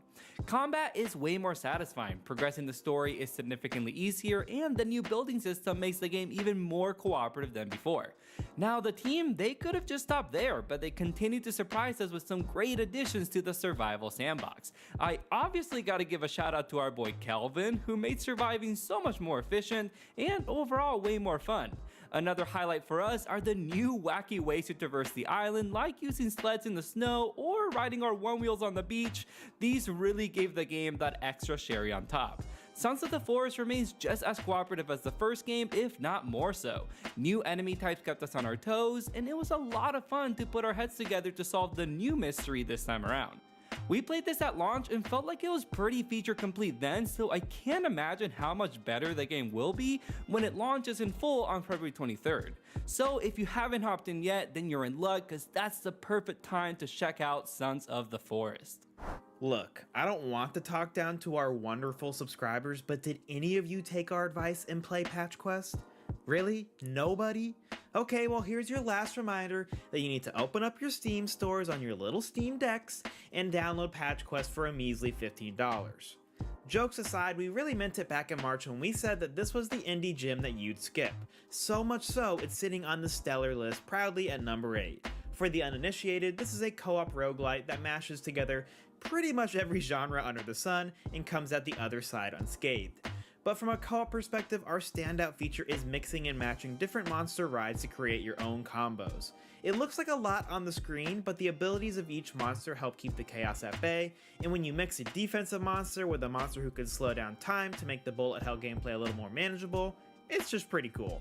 There's so much to this game that I could spend the entire list covering it, so for now let's move on to number 7 while your download finishes up. I've spent most of 2023 praising Ember Knights any chance I could, especially since its full release this past summer. It's been featured in 4 list videos, a dedicated review, and several mentions on the monthly. So yeah, I've been kind of obsessed with this one. If you followed us this year, you're not surprised to hear any of this, but I'm gonna ask you to indulge me one last time. Ember Knights is one of the most underrated games on this list, full stop. Its hack and slash combat is excellent regardless of which weapon you choose. There's 6 of them, by the way. Plus there's a ton of upgrades and abilities to acquire on a run, all of which amounts to some incredible build crafting. Most roguelikes have a pretty good handle on this kind of stuff, but Ember Knights is special because it makes it all work in co-op seamlessly. It's super satisfying to create synergies with your squad, and the game makes it so easy to do so. I really can't say enough nice things about this title. If you like playing roguelikes with your friends, here's one of the best. One game that has never quite had control of the narrative is Wild Hearts. Pre-release, it was just a Monster Hunter clone. Post-release, it shot itself in the foot with a terrible PC port. Less than a year later, it's claimed to be dead. But let me give you the inside scoop. Wild Hearts absolutely slaps. Yes, it's a Monster Hunter clone, but the Katakuri system separates it from its predecessor with a wildly, no pun intended, successful Fortnite build mode to an additional successful formula. Coordinating Katakuri with your co-op partners is always rewarding, and each monster is unique and needs coordination. The art style and soundtrack add to the intensity of each hunt, with often a building sense of urgency as a hunt builds towards the climactic end. It all comes together as one of our favorite co-op games of the year, and my fingers are crossed this isn't the last time we see Koei Tecmo take a shot at the king. Okay, so look, I am not a Mario guy. I can appreciate the games, I loved Odyssey, but historically, they're just not my favorites. Even having a Mario fanatic as my best friend has done little to turn me into a believer. But you know what has? Super Mario Bros. Wonder. At its base, Wonder is a delightful game, one that is made even better in co-op. One of the best moves Nintendo made with this one is removing the level timer. This simple change makes every level a fun sandbox to explore and challenge us to work together in order to find all the secret coins and especially the Wonder Flowers. And yes, the Wonder Flowers really are as awesome as everyone says they are. Even after the 10s or 20s Wonder effect, we couldn't help but have a silly. Like most live service games, Diablo 4 has seen a roller coaster of public opinion. But here at the Co-op Bros, we do our best to transcend the echo chamber. We look past the fickle seasonal model, so we really just like Diablo 4. From our co-op perspective, the class system was easy to get into and made it simple to differentiate our playstyles. I'm a giant bear and attract attention, Gabe's a little wizard who crits from the side. On top of that, most co-op games really struggle when presenting a compelling story, and we were on the edge of our seats every time Lilith graced our screens. Plus, Diablo 4 just does a lot of things that we all appreciate but seldom recognize, like crossplay, 4-player online co-op, shared progression, 2-player local co-op, cross saves, and combo co-op. Maybe I exaggerated our credentials at the beginning of this section, I can admit to that, but I do think Diablo 4 is better than people credit it for, and that's why it's as high up as it is. Remnant from the Ashes has achieved a sort of cult status for us on the channel, so when we first heard of the sequel, I experienced a mix of emotions. Excitement, we were going to love it. The developers feel like they've been watching all of our reviews and applied everything we always harp on as co-op critics. The heroes don't just have fun characterization, but are impressively focused on how they play in tandem with each other. As a co-op roguelite, it's important for those individual run-focused decisions to be presented at a team level so you can communicate on each of them, and Endless Dungeon does this perfectly. We were constantly discussing pre-action what to do to best ensure a good run, and mid-action how to best ensure we were properly positioning and managing a wave. A hero-based, roguelite, tower defense, top-down shooter sounds like a lot, and it is. But Endless Dungeon manages them all beautifully, and I think it's pretty cool a game like this gets our number 2 spot in a year as stacked as 2023 is. finally, we've arrived at our number 1 on the list, and I'm happy to declare our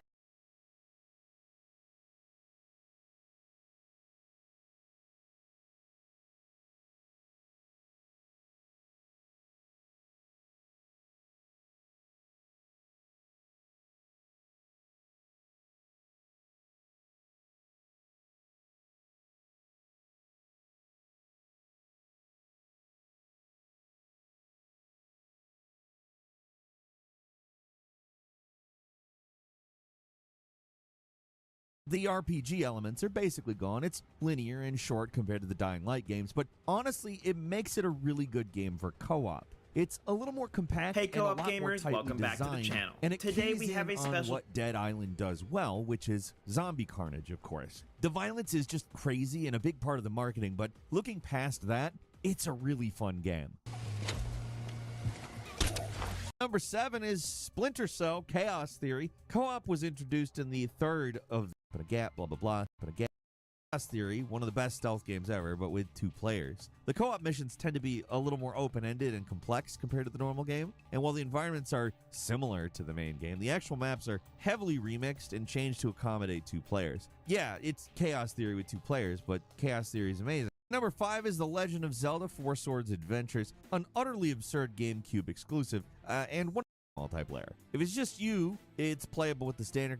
What makes this game unique is it encourages competition as much as cooperation. Like, you all have to get through the level, but only one player will be crowned the winner at the end of a stage, and there are a lot of underhanded tricks that you can use to get into first place. Same time, you kind of have to, work together to some extent. Playing it with a full team, unfortunately, is nearly impossible for this occasionally frustrating games out there, but actually playing it wasn't that easy back in 2004, let alone now. In order to play the game the way it was intended to be played, you need 4 Game Boy Advances and 4 link cables. I mean, at least the game does come with 1 link cable, but if all your friends want to play along, they need a link cable of their own and a Game Boy.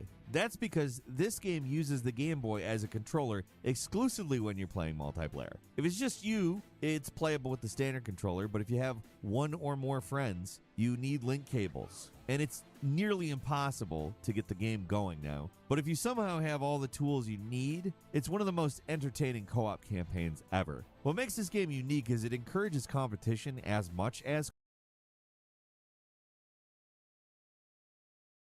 Collect Neighbors thing with a zombie theme. Sounds simple, right?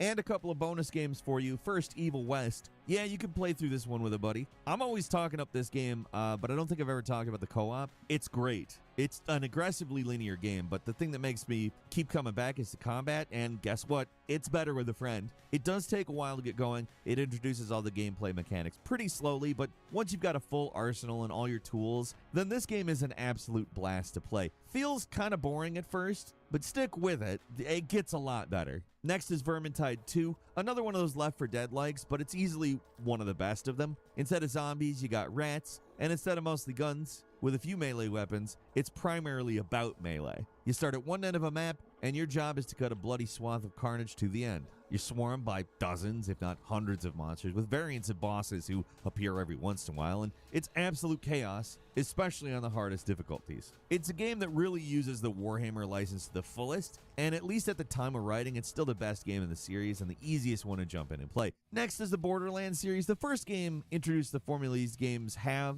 and the series has aggressively stuck with it since, I think to good effect. As co-op games, they're all very good, from Borderlands 1 up to the recent D&D style spin-off. In every single one of these things, you and up to 3 of your friends can team up and blast bandits with a ton of guns. The game showers you with loot, and in this case, that's a huge positive because it's guns. More guns are always better, in these games at least. All the games are decent, but the second I think holds up the best. It's got the great variety of environments to choose from, so things just don't get stale, and all the new gun types are pretty great, and the story is pretty entertaining. There is a lot of groan-worthy humor that you have to get past to enjoy these games. It's charming for some people, and for others it is not charming. I should warn. At number 18 is Strange Brigade. Think Left 4 Dead, but with mummies. That's pretty much what this is. Put an Indiana Jones skin on just about anything, and I'm there for it. But hey, this one's actually pretty decent, so that's kind of just the icing on the cake. In this game, you team up with up to 4 players to raid tombs and fight mythological monsters, and it's a good time pretty much all around. The levels are more open, there's a lot of branching paths that can lead you to treasure, and there's puzzles to solve and progress. They're usually pretty basic, and they get a little repetitive after running the same level over and over again, but they break up the action at least. The real selling point here is the setting. It's in the 1930s, it's got ancient tombs, quirky explorers. The game really nails all of that stuff. Strange Brigade doesn't have the highest ambitions, but it doesn't need them. It's a hell of a lot of fun. Treat for you in the form of our best local co-op games of 2023. It's not something that we usually do in years past because we like to keep our thoughts on this for the big kahuna of the year, our top 10 co-op games of the year. But before we wrap things up, we did want to give our flowers to 3 games that didn't quite make the list. As 2 adorable penguins as you ascend a mountain. It's meant to be one of those rage games like Getting Over It, meaning you're gonna fall and fail a whole lot. The thing is, Brett and Fred is actually really chill, and we never really found ourselves raging, rather just laughing when we eventually made those fatal mistakes. It's a great co-op game in that you have to fully rely on your partner and communicate to time your jumps or pull off those Arjusan 6 used command it's a simple WTF. title, but for $15, it's a This great thing time. looks cute. Just be sure to pick the right person to play this one. Co-op games. Riverdale Stronger Together is I was looking for some co-op games to play. Definitely check those out. We've got some really exciting videos coming up soon, so be sure to subscribe. Hello friends, welcome back to the haven't found anything I Bit under really the like. radar, so here's my PSA. Give this game a shot because it will surprise you in a lot of ways. At its core, it's essentially a co-op take on Celeste. It's packed with challenging platforming that demands precision, timing, and plenty of repetition. The good news is you've got a friend along for the ride. Each character brings a unique ability to the table. Colin can drop a rope, while Floyd the robot can boost Colin to higher ledges. Naturally, you can imagine how the early levels might utilize those mechanics. But the deeper you go, the more inventive it gets, pushing you to use those simple tools in surprisingly creative ways. Every level starts to feel like a small co-op puzzle, where success comes from experimenting, communicating, and nailing the timing Oh, I together. kinda like this one. We had an absolute blast with Brave This is Escape the type of this shit year. I do just one A day few before exams. moments where Oh, we I feel somehow that, bro. I cleared feel a that. brutal level on the first try. Bro, have you became ever gone outside on a day that you know like you should be studying and stuff like that, and you just look outside and you're like, this is so beautiful. I really appreciate nature and everything else. And, oh my god, everything looks so amazing. And now I've got to go back inside and fucking study and stuff. I feel like that's the time I've appreciated nature the most. some of my favorite gaming moments of the year. Since launch, the developers have added several quality of life improvements, including a casual mode for a more approachable experience. This is one of our hidden gems of the year, but it doesn't have to stay that way. Go check out Brave Escape on Steam. As you'd probably expect, Split Fiction has to make At their core, turn-based RPGs aim to capture the magic of tabletop games like Gloomhaven or D&D. But they can also be intimidating, especially in co-op when you're bogged down managing inventories or poring over stat sheets. Thunderfolk is a game that truly gets it right. It's remarkably accessible to the point where you don't even need a controller to play, just your phone. Now, before you balk at the idea, let me say this, it works mascot platformers but reimagined for 2025, and with surprisingly adept co-op both online and local. The premise has you and a friend trying to untangle a corporate screw-up that leaves you stranded in space, exploring multiple alien planets, cataloging bizarre life forms, crafting new gear to push exploration further, and occasionally fighting your way through the chaos. The game's sense of humor is very silly, but also weirdly relatable, especially given the corporate and economic vibes of 2025, and it's all delivered in a colorful cartoon style that feels like a love letter to games of the past. Every new planet feels distinct and fresh, and the fact that the entire experience works in local co-op is genuinely impressive. It's a great sequel for fans of the original, but it also stands perfectly on its own as a fun, adventurous co-op game to enjoy with a friend. Sadab, a culinary adventure, is an overcooked-like co-op game from a small 3-person team that highlights exploring platformer. Chip and Claws delivers a completely fresh take by bringing accessibility and co-op to the real-time strategy genre. This looks a lot by disguising what's typically a hardcore like experience Fortnite, behind a third-person mascot perspective, the game creates one of the most unique gameplay loops that we've played this year. You can seamlessly switch between the over-the-shoulder view and a top-down tactical map to command your troops as you slowly conquer the battlefield. Skip the Android. As soon as he said before you scoff, it was too late. I was already scoffing. Each map introduces new challenges and mechanics, and the learning curve is Click it enough to welcome more casual with my players, thumb just like on I a touchscreen. mentioned earlier. It's a criminally underplayed title, which makes me very happy to spotlight it here so more people can experience it the way that it was meant to be played, together on the couch. I don't even know how many grand PC, bro. There's no fucking way. Like a kid again, There's and no fucking way. One of them. It's a cinematic 2-player puzzle adventure where you play as individual Lego bricks. Over the course of its roughly 5-hour campaign, you'll work together to cross bridges, build clever contraptions, and solve puzzles that gradually grow more involved. The puzzles never become overly difficult though, because truthfully, this game is really all about the vibes. A stunning score paired with strong art direction turns each level into a feast for the senses. The game is packed with standout moments that I won't spoil here, but at the end of the day, it's simply fun to play with Legos, even virtual ones. LEGO Voyagers is the kind of game that can be enjoyed just as much by a 30-something as it can be by an 8-year-old, and it's the perfect way to show non-gamers not telling, strong world building, and a fresh roguelike progression loop. The result is a game that roguelike lost me. I'm still playing it nearly 18 hours later, which is a milestone most beat 'em ups never even come close to in my experience.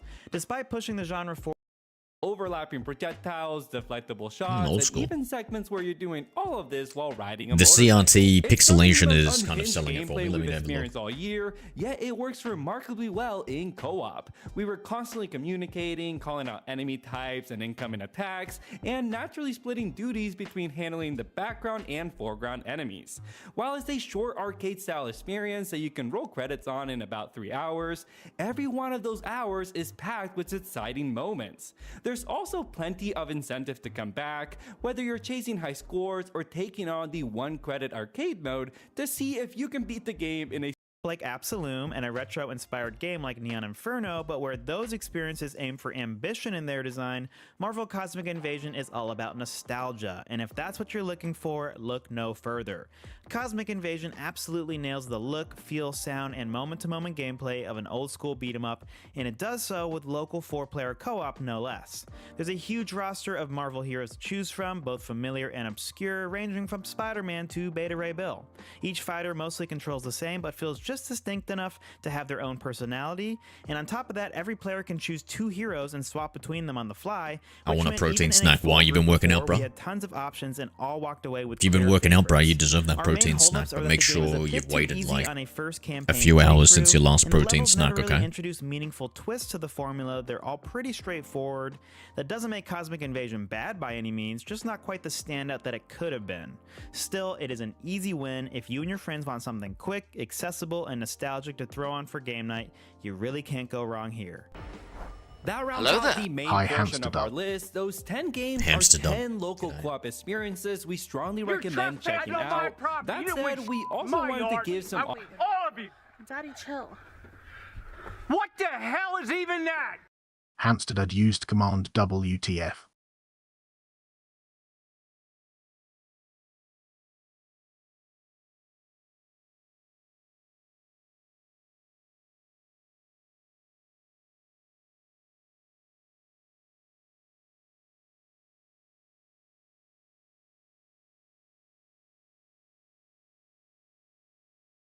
WTF happened to Warzone? I'd say poor leadership. Or reverence for the source material. Caused incorrect cooperative, so you're either playing as the family, decisions, trying to set which traps caused and the keep player the base to survivors dwindle inside the house, or you're and playing as fall. those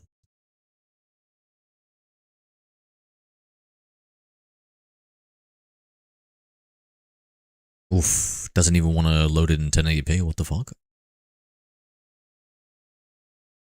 At least 1080p. Come on now. My eyes don't go any lower than 1080p. I want to see the Starship Troopers.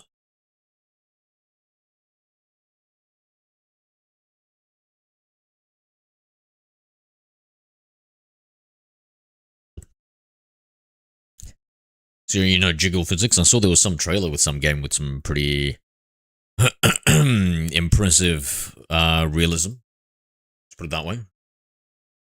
Call of Duty could learn a thing or 3.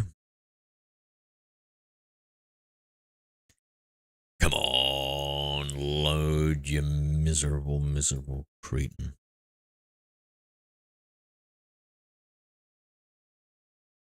I refuse to close a single more tab. Yes, we're probably thinking about the same fucking game. That's GTA. I didn't see the jiggle physics in GTA 6. Sometimes the best way to play a video. Here we go. Here we go. Come on. Come on, fucking just show me the 480p. one. This is a up to 16-player co-op FPS where you're playing as Deep Space Vanguard troopers fighting off hordes and hordes. I watched the of GTA bugs. 6 Yes, trailer, I just it's don't remember kind of the like jiggles. An alien horde shooter, and in early access, it seems like people on Steam are really. Nah, loving fuck that it. It's trailer. got That's not like positive representative reviews, of and it just gameplay. seems Don't like a even fun get me gameplay loop started, of mate. Shooting hordes of bugs, retaking. Don't even get me rebuilding started. bases, managing resources, doing a lot of Don't stuff you ever actually show me a- expect in an RTS, quote but me a in cinematic first-person trailer. action combat style. There are different character classes, a bunch of different weapons. I've been and it watching seems game to kind of trailers since embrace before you the were fucking absurdity alive, of brother. the classic Pulverhoven You movie, know- which that's all I really want, personally. This did Do you know how many release in May. lies It seems like it's I've still been going fed over the strong, years like I from the said, it's gaming very industry? positive on Steam, so consider checking You know, I it used to out. have a All fatwa industries and on, developers you know, are for literally like fucking 10 years before I became a streamer, I practically had like a fatwa So like a block, a ban. I made it illegal for myself to watch any game trailers. Knows what they're doing. Next, over at number 7, we have the Outlast Trials. This is an easy recommendation because it's the next Outlast game, which is already awesome, but it's also a cooperative Outlast game. You're doing GTA 6, Outlast-style the stuff, internet but will be with broken. friends. I don't know So about there's a little broken, bit but more to it now. definitely It's a not lot of just people on the running internet and will be hiding broke. from scary things. You're They've got coordinating with friends, and microtransactions you're in it. also working through these Cold War era trials. So there's a bit So more much variety to everything you're so doing, much and content also for a bit streamers. more True, variety to just, true. like, the gameplay scenario, At least the good streamers. the spookiness, the scares, the over-the-top gore, all that Outlast stuff is still there, but it's a bit different now, and it does Think there's feel enough. different when you're playing There's with enough other room people, for but it's still worth checking a out. washed-up People are 36-year-old absolutely loving it right now, punk and streamer we've been mentioning Raj it on some top in 10s GTA because, 6. like, sorry we didn't get a chance to do before you buy on this With a one. bad we didn't have personality time. and It even seems like worse it's been aim. such a long wait since the last Outlast game, so for some people that's all you need, but now you can do it with a friend. Next, over at number 6, we have Remnant 2, the follow-up to Remnant from the Ashes. Some people would call this kind of like a Dark Souls with guns. I don't totally agree with that, but it's an easy way to throw it out there. Like, it sounds cool. Essentially, this is a third-person shooter with some pretty in-depth loot and character build-out and progression RPG-style stuff, and you're progressing through levels, fighting enemies, but a lot of those levels and instances are randomly generated, so everybody's gonna have a little bit of a different experience, and this time around it really ties into the story. So you might be playing on PlayStation 5 and you're talking to your friend that's been playing alone on PC, and they may have encountered a boss or an area and even a little sub-story in a completely different place than you did, or a different time in the game. So alone you're going to have different experiences, but teaming up together you're going to have a lot of fun just shooting enemies because the animations are cool, the enemies are pretty compelling looking, and the shooting is solid. Whether you're fighting with like a repeater or an auto shotgun or a high-powered flame bullet pistol, there's all kinds of cool stuff with the weapons. The melee has a little bit more of a satisfying impact to it now, and it's just fun to play. There's a reason why Remnant from the Ashes was kind of like an underrated hit. People who love that game absolutely love the hell out of that game, and it seems like that's going to be the case with Remnant 2. I expect this one to have legs. And this is one where you can play completely solo, but I really recommend playing it with a friend. It just makes it that much more fun. Next, over at number 5, we have Nightingale. This is a really interesting one. While it has your typical survival elements Bro, like you said you're 36. and base building and What does that hunting mean? for What did I say resources, before? It's the unique Yeah, I'm 36. Sometimes I get my age actually, mixed up. It has multiple unique environments because you're this person who's a realm Try so fast walker, I had and a you're friend over traveling W, bro. through W. These portals looking for the city of Nightingale. And We had even fun. without the portal stuff, the game just looks like a lot of fun. Ooh, You're building up your own Nightingale. estate and you're recruiting NPCs to help Nightingale. you with resource gathering What's and this? production. Oh, resource gathering. Maybe good. What? Looking up some co-op games before I start. 9 Souls. Nightingale. Review. Before you buy, I like this guy. I got horse sauce in my eyes. Well,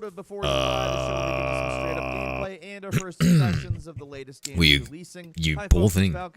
Was it? It sounds fucked. A survival sim from new studio Inflection Games. Survival sim? By Arian Flynn, I'm tuning a out. former BioWare executive. It needs to have good combat with a survival sim, otherwise I don't like it. And while this game is a major departure from the BioWare style, it's a procedurally generated survival game after all. Kinda hate. It does have an Hate unusually procedural. deep setting for one of these games, and the presentation, especially in the trailers, make it look a lot more polished and fleshed. Trailer. Couldn't spell that. Worse if I tried.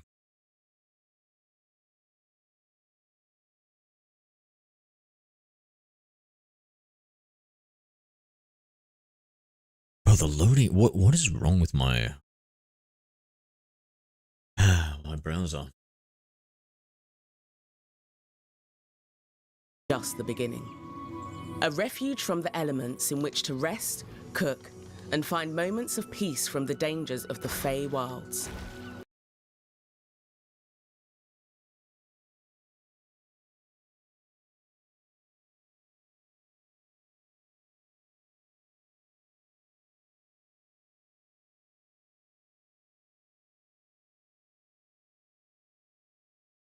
Pal World is coming out with a V1. You become a full-time streamer. Are you talking to me? Nah, dude. Still on Warzone? No, I'm gonna switch over to 9 Souls.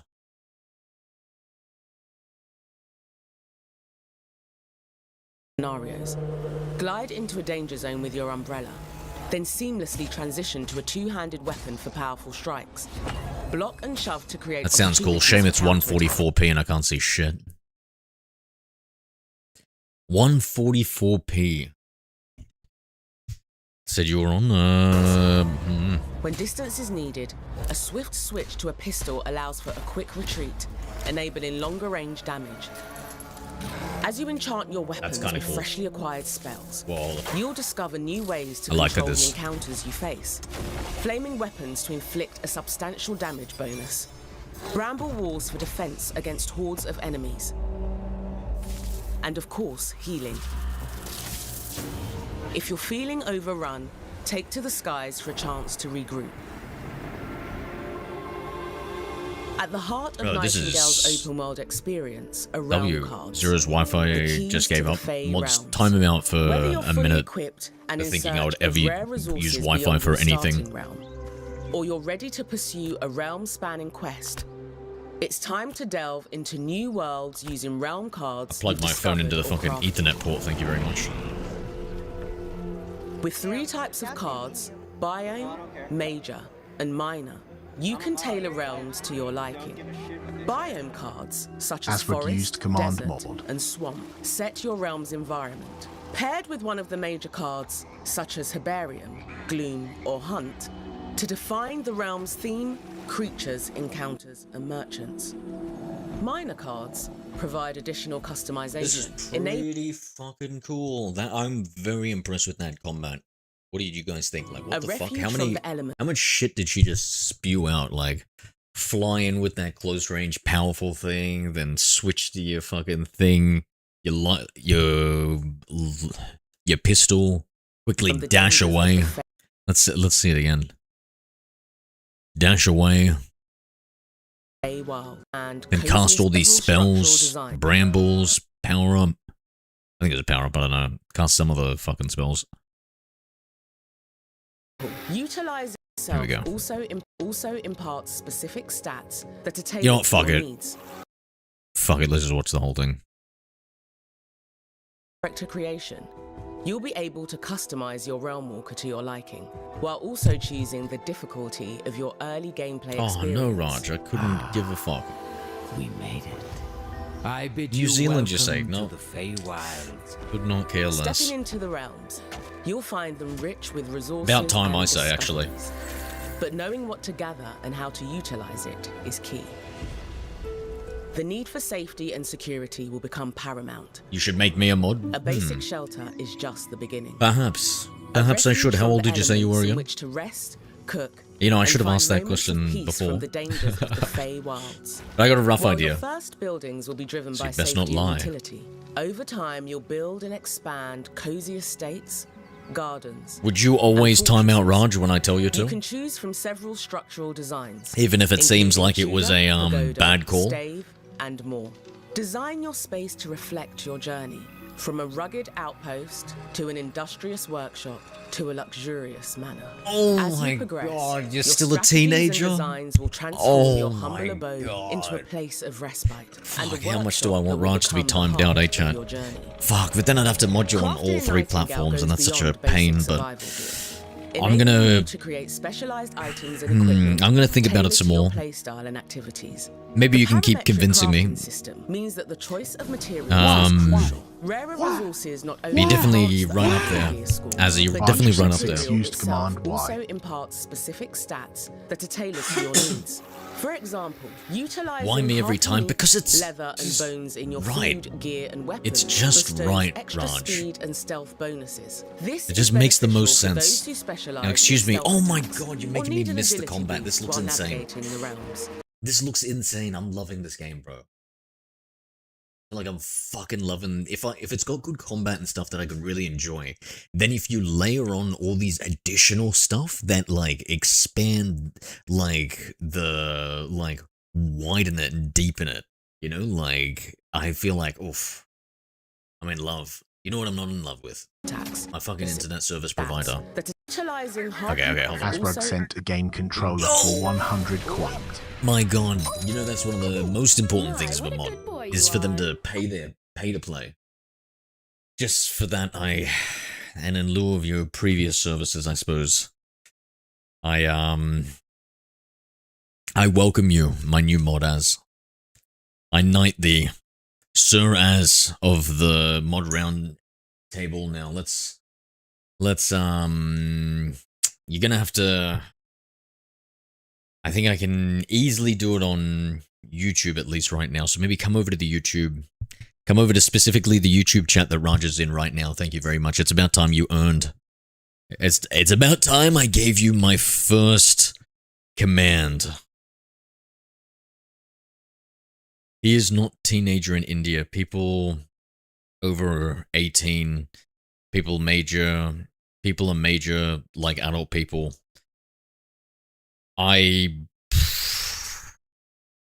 Yeah, like, it's the same here in Australia, Raj, where if you're 18 and older, you're a complete adult. It's not like in America where you have additional restrictions until you're 21.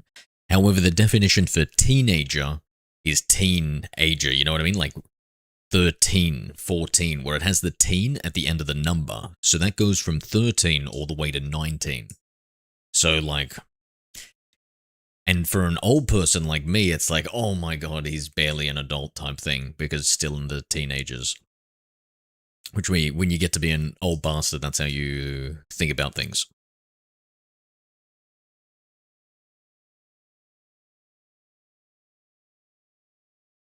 Imparts specific stats that are tailored to your needs. Which one is he in? Example, oh, you'll have to find that out, my friend. I don't even know. In your food, gear, and You think I know that stuff? Hold on, let me look to the side. I can't even see the other one. He's in the vertical. He's hiding. He's just sitting here in the vertical menacingly as quickly, my mod. You must protect me. Protect your king. As he watches video game videos. Bestows extra speed and stealth bonuses. Damn, that's some insane stealth bonuses. Look at this. Plus 61%. Plus 50% movement speed. Holy fuck. I like that. I really like that. Gear and weapons bestows extra speed and stealth bonuses. This is beneficial for those who specialize in stealth attacks or need an agility boost while navigating the realms. Upon crafting each piece of gear or weapon, you have several options to add enchantments, infusions, and charms. Enchantments can imbue your weapons with extraordinary spellcasting powers, such as the ability to execute area of effect attacks with ground slams, Hi, Azra. or even regrow forests. Charms and infusions, meanwhile, offer more passive benefits. When sewn into your gear, they enhance various aspects of your abilities, like boosting your efficiency in harvesting. As your gear score increases, you gain the capacity to face deadlier adversaries, unlocking access to even rarer rewards and resources. Adaptability is key in Nightingale's combat. Quickly switching gear lets you effectively respond to diverse scenarios. Glide into a danger zone with your umbrella, then seamlessly transition to a two-handed weapon for powerful strikes. Block and shove to create opportunities for counterattacks. When distance is needed, Rajusen a 6 swift used command switch to a mod. pistol allows for a quick retreat, enabling longer range damage. As you enchant your weapons with freshly acquired spells, you'll discover new ways to control the encounters you face. Flaming weapons to inflict a substantial damage bonus. Bramble walls for defense against hordes of enemies. Yeah, but this is easier to, and he needs to time you out, Raj. If you're feeling overrun, Tell me when the take deed to has the been done, skies for a Az. chance to regroup. Tell me when the job is completed. At the heart of Nightingale's Time this overworld motherfucker experience out for a realm minute. cards, the keys to the Fey realms. Whether you're fully equipped and in search of rare resources beyond your starting realm, or you're ready to pursue a realm-spanning quest, it's time to delve into new worlds using realm cards you've discovered. Ooh, yo, that's fucking sick. So like that sounds really good for like different biomes and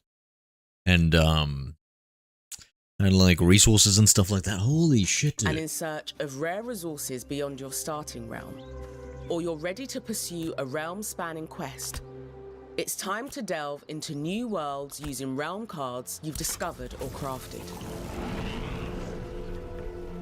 With 3 types of cards, biome, major, and minor, you can tailor realms to your liking.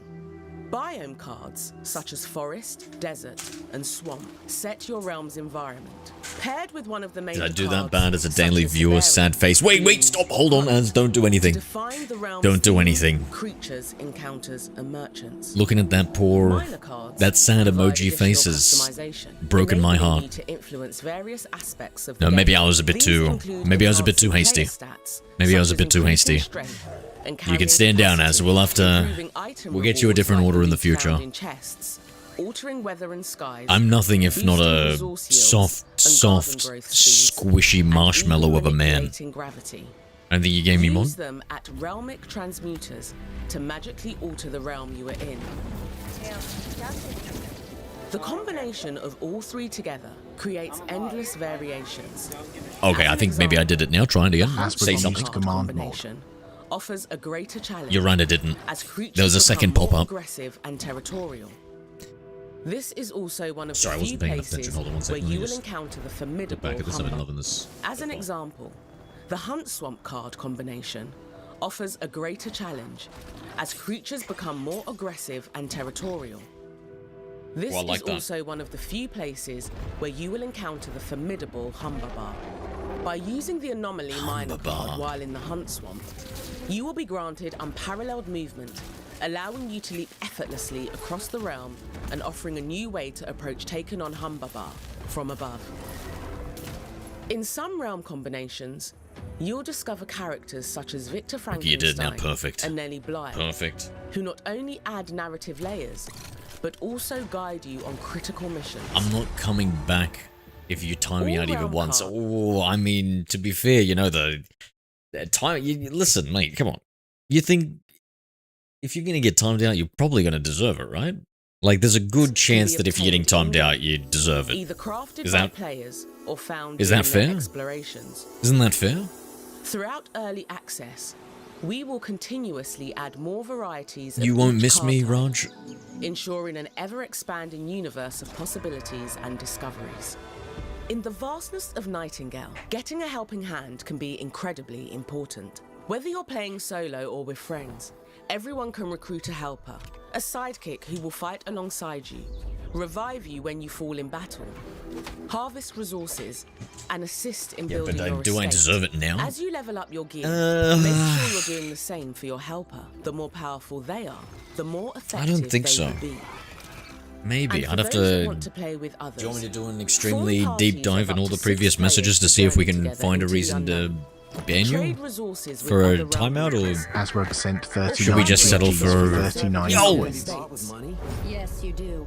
Thank you, my mod. Once you reach the Appreciate you, appreciate you. TikTok's gonna be fucking cooked to make you a mod, by the way. I can't even remember how to do it. a distant It's haven hard. and Nightingale's social hub. Here, players can So please protect the YouTubes. Protect the YouTubes, as keep the streets clean. meet, plan adventures, pick up quests, or jump into Oh, challenging thank you, Az. dungeons Don't say that, designed though. for Making me group feel play. bad.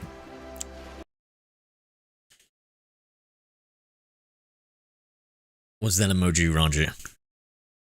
Sweet, sweet Raj.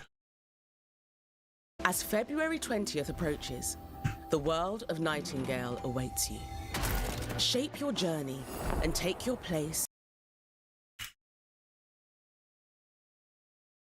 in a world brimming with magic and mystery. That happened to my sister's Join DMs. What us are in the we Fey talking about? realms and become the Guys realm hitting on your sister. you are destined. Final preview. I gotta watch another video. I'm kind of fucking excited I for this learned game. so many intriguing things about Nightingale during my visit to Inflection Games that it'd be impossible to unpack everything in one short video. So Nightingale isn't necessarily the game you'd expect from seasoned ex-BioWare devs, but the years of experience behind its ideation is evident in what I saw in more than 6 hours of gameplay, a stylish take on a shared world survival crafting RPG. The world of Nightingale is similar to our own in the 1800s. However, in this alternate reality, the Fae appeared in the 1500s. Got a new mic today, yo. What'd you get, bro? Let's go. Altering the path of history and damn, I love how you're buying and upgrading everything as this is fucking sick. Short prologue introducing the world and setting the stage for the opening moments. A mysterious phenomenon known as the Pale. I mean, these dueling conversations, like I'm not playing. Yeah, okay, yup. The only human city left is No, you did guilt trip me. To get there have malfunctioned, cutting off access. Actually, the entire system of I don't know if that's a girl move, though. have been thrown into chaos, tossing the You can human say realm that. walkers I don't know if I'm allowed to. around with it. The story and setting loosely glue your overarching objectives together. Oh, what are the heads on that thing, bro? It's some of the ugliest looking saws I've ever seen. Dinosaurs I've ever seen. Oh, yuck, dude. Bro, look. Is that not one of the kind of freakiest, scariest dinosaurs you've ever seen? Even though it's probably more of a demon or some shit. I've got a raisin Bruh. Let's fucking go. Look at this. It's a Razor Siren Mini. Look at it. A distorted Voldemort dinosaur. True. That's the fucking 8th Horcrux right there. And setting loosely glued. Ooh, look, it's got a yo, look at it. Do we have the same mic? We've got the exact same mic, mate. Let's fucking go. We can sound the exact same. Look at this.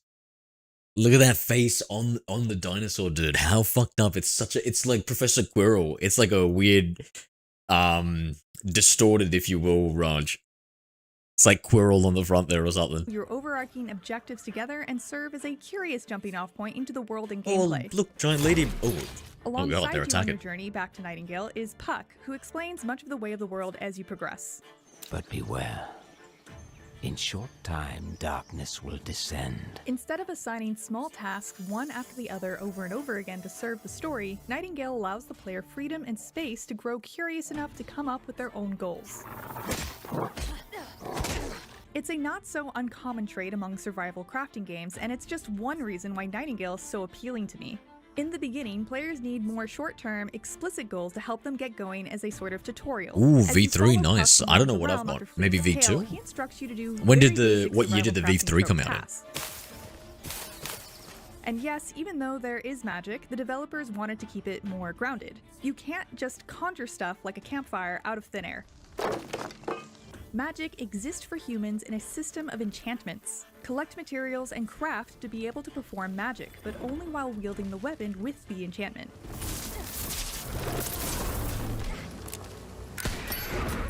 Fairly early on, Nightingale opens up and offers inspiration to conjure your own goals. After putting down your first cairn to stake out a home base, you'll find a site of power. These mini I'd want to upgrade my weapon swap ability which you can achieve and have like a bunch of abilities,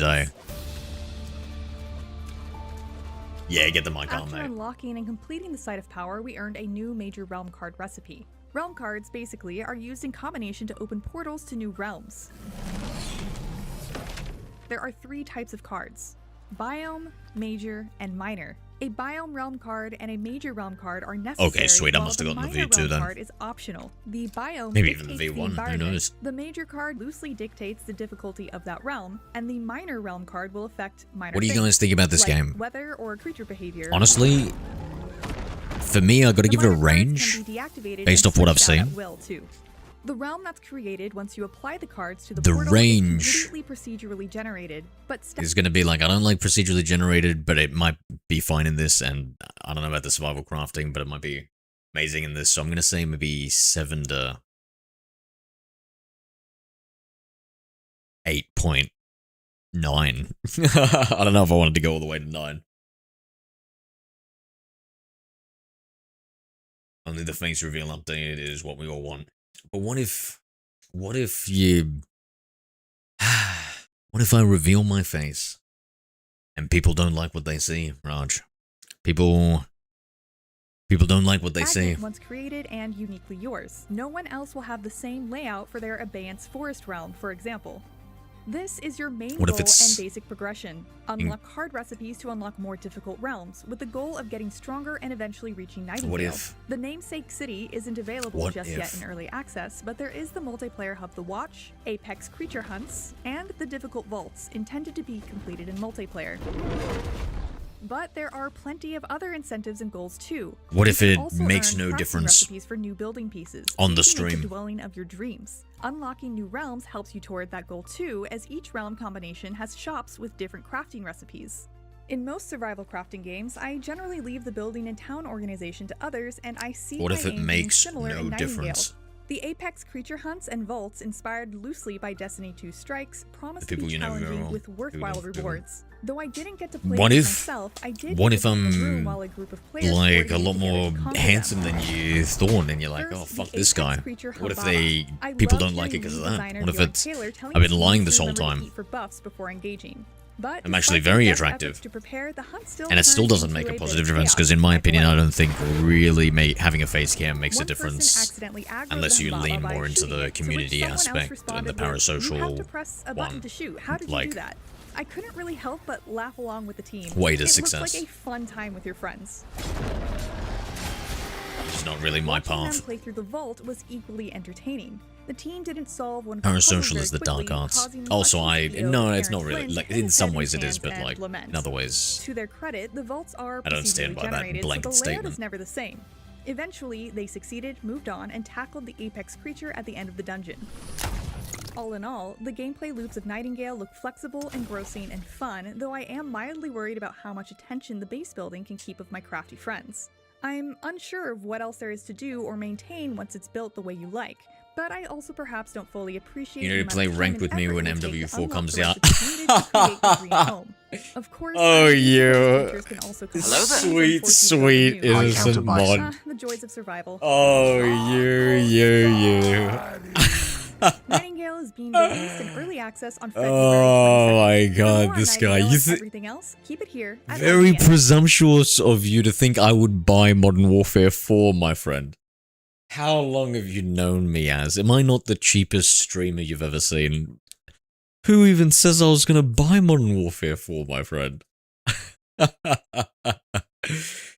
Oh my lord. G'day, Counter, how are ya? Oh yeah.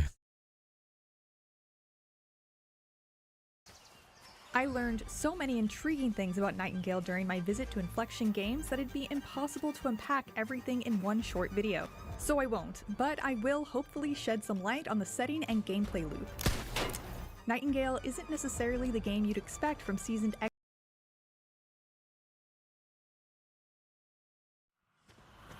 don't know if I should watch another Nightingale video or let's watch a little bit more of this.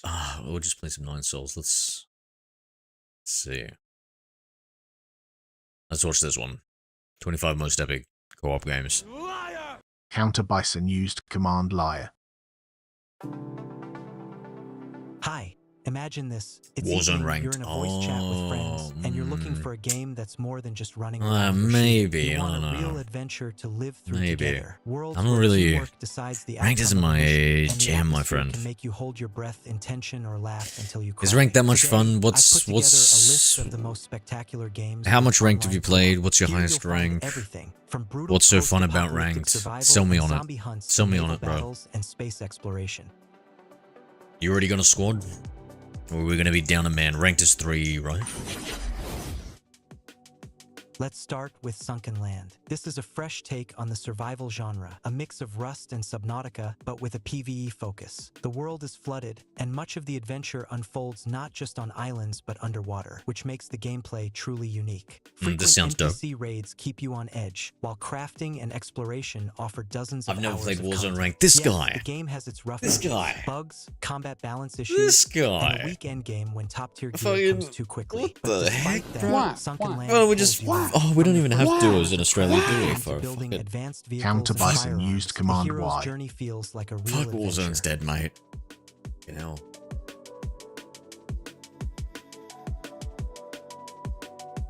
Honestly, it doesn't make a difference, but I think they'll be good with you if you do a good job.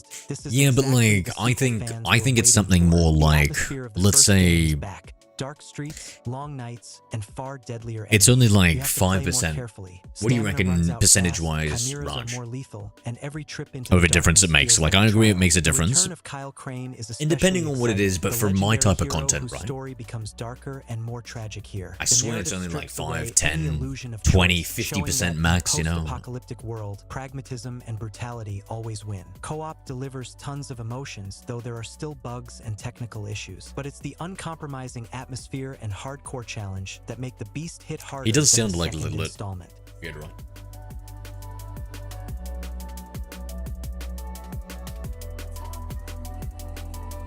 But it can make YouTube videos. Remnant 2. A true Azzy, hardcore action Azzy, you know me better than that. Come on now.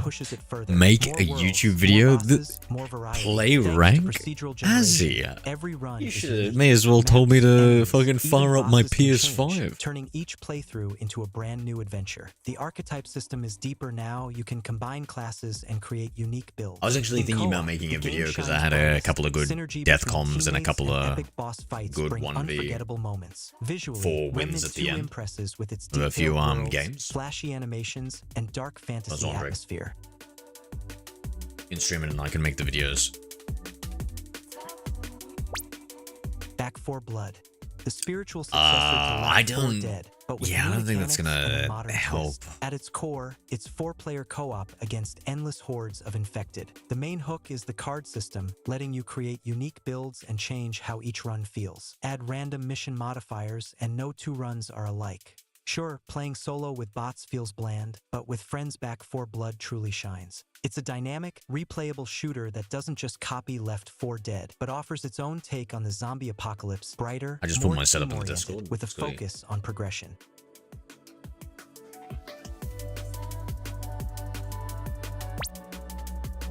Helldivers 2. The gold standard of co-op, where every player feels like part of a massive army fighting for humanity's freedom. There's no who got the most kills here. Everyone contributes, and accidental friendly fire is just that. An accident, not competition. That's why Have you got a even vertical playing mouse? with random teammates is fun. They feel like true brothers in arms. The game is rich in content and keeps getting updates. Yeah, that looks awesome. It has an amazing community, a simple yet addictive idea. Nice, you and got the that sense Ryzen. that your small efforts add up Counter to a by global some used victory. command liar. You already got the new CPU? Okay. Yeah. Killing Floor 3 carries on the tradition of the series, adding more speed, customization, and epic battles against mutant hordes. Now each character has ultimate abilities, weapons can be tailored to your style, and the perk and build system lets you experiment freely. The biggest upgrade is movement. Dodges, slides, and jumps make fights even more dynamic. Az is gonna make Content videos feels a bit thin. from Not his too many perspective. options, 6 weapons, used and command optimization Like you're gonna be adds recording work. right The as? new futuristic style isn't for everyone either, especially fans of the gritty old look. But the core gameplay, the blood, the chaos, and What, the race is still teamwork alive? works Damn. perfectly. Didn't they say like 16 hours or something? Been on it for like 14 and a half hours. Jesus Christ. How's he looking, mate? No More Room in Hell 2. A hardcore co-op zombie survival game that was unfairly buried under early negative Ron, reviews. people Yes, couldn't it's even tough. do that The if their first life hours depended are on pure it. stress until you learn What do you reckon? mechanics and start working as a team. But that's 99.999% of the exactly what makes it population unique. couldn't do This that if isn't their life mindless depended on it. shooting. Every fight against Oh, a that's the horde old demands CPU. tactics, focus, and coordination.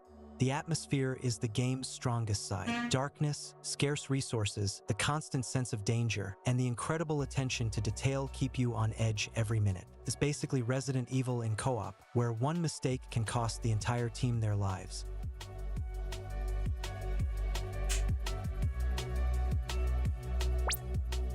Crime Boss, Rocky City. A mix of payday and roguelike, wrapped in the style of 80s 90s action movies. You build a gang, take over turf, rob stores and banks, while progressing through a story told with stylish cutscenes featuring real actors. Sure, it's not perfect. The story heists are stronger than the random ones, but the game keeps As getting per used updates and command slowly Y. grows with new content. Co-op works well here, and the bots are finally useful. They carry bags, help out, and don't feel like dead weight. New features like loot weight, carrying 2 bags at once, and no more annoying drills are all great So additions. how long ago did you buy that, that other one? The old one. Saints Row. a reboot telling the story of how the Saints gang was born. Many fans pushed back because it's different from the older games, but if you drop the comparisons, what you get is a bright, energetic... Who's that counter that's been rambling? There's a main story, tons of side missions, businesses to run, 40K car and is weapon customization, awesome. and You even should be crazy thanking him. mini-games like cardboard roleplay battles. The gameplay is fast, the city feels varied, and the soundtrack nails the vibe. A new in-game phone makes managing everything easy, from missions to music and character customization, while swarming rooftops, climbing over each other in terrifying body pyramids, and flooding the screen until it looks straight out of the Brad Pitt movie. Each mission mixes pushing through waves with defending choke points using turrets, barbed wire, and machine guns. Co-op is where the game truly shines. Roles need to be divided, everyone covers each other. No, I mean that old one that you're going to sell. When did you buy that? Will wipe you out. Class and weapon progression adds depth, and the variety of maps and characters keeps it exciting. Because I feel like the box art style looks like mine, so I'm assuming it's a modern CPU, so you bought it like a year ago? Avatar, Within a few years? Frontiers of Pandora. Basically Far Cry. Sorry, not a year ago, but like a few years. The setting is crafted with incredible detail. Avatar Frontiers of Pandora. And instantly recognizable, as if it stepped right out of I might have heard good things about that. Let's have a look. Avatar Pandora.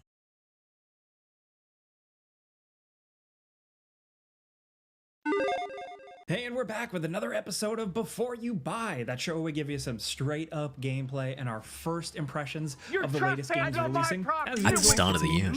And today we're talking about Avatar, Frontiers of Pandora. Damn, that looks good. Yes, the busy fall holiday gaming season Argus isn't done and 6 yet. used Tweaking command out at the end of the WTF. year, it's this. The world of Avatar finally has a new game. It's been a long time, and this one sets out to really recreate the experience of feeling like a Jake Sully, like running around and spearing and gunning as a big blue person flying around, riding around in a lush, strange alien world.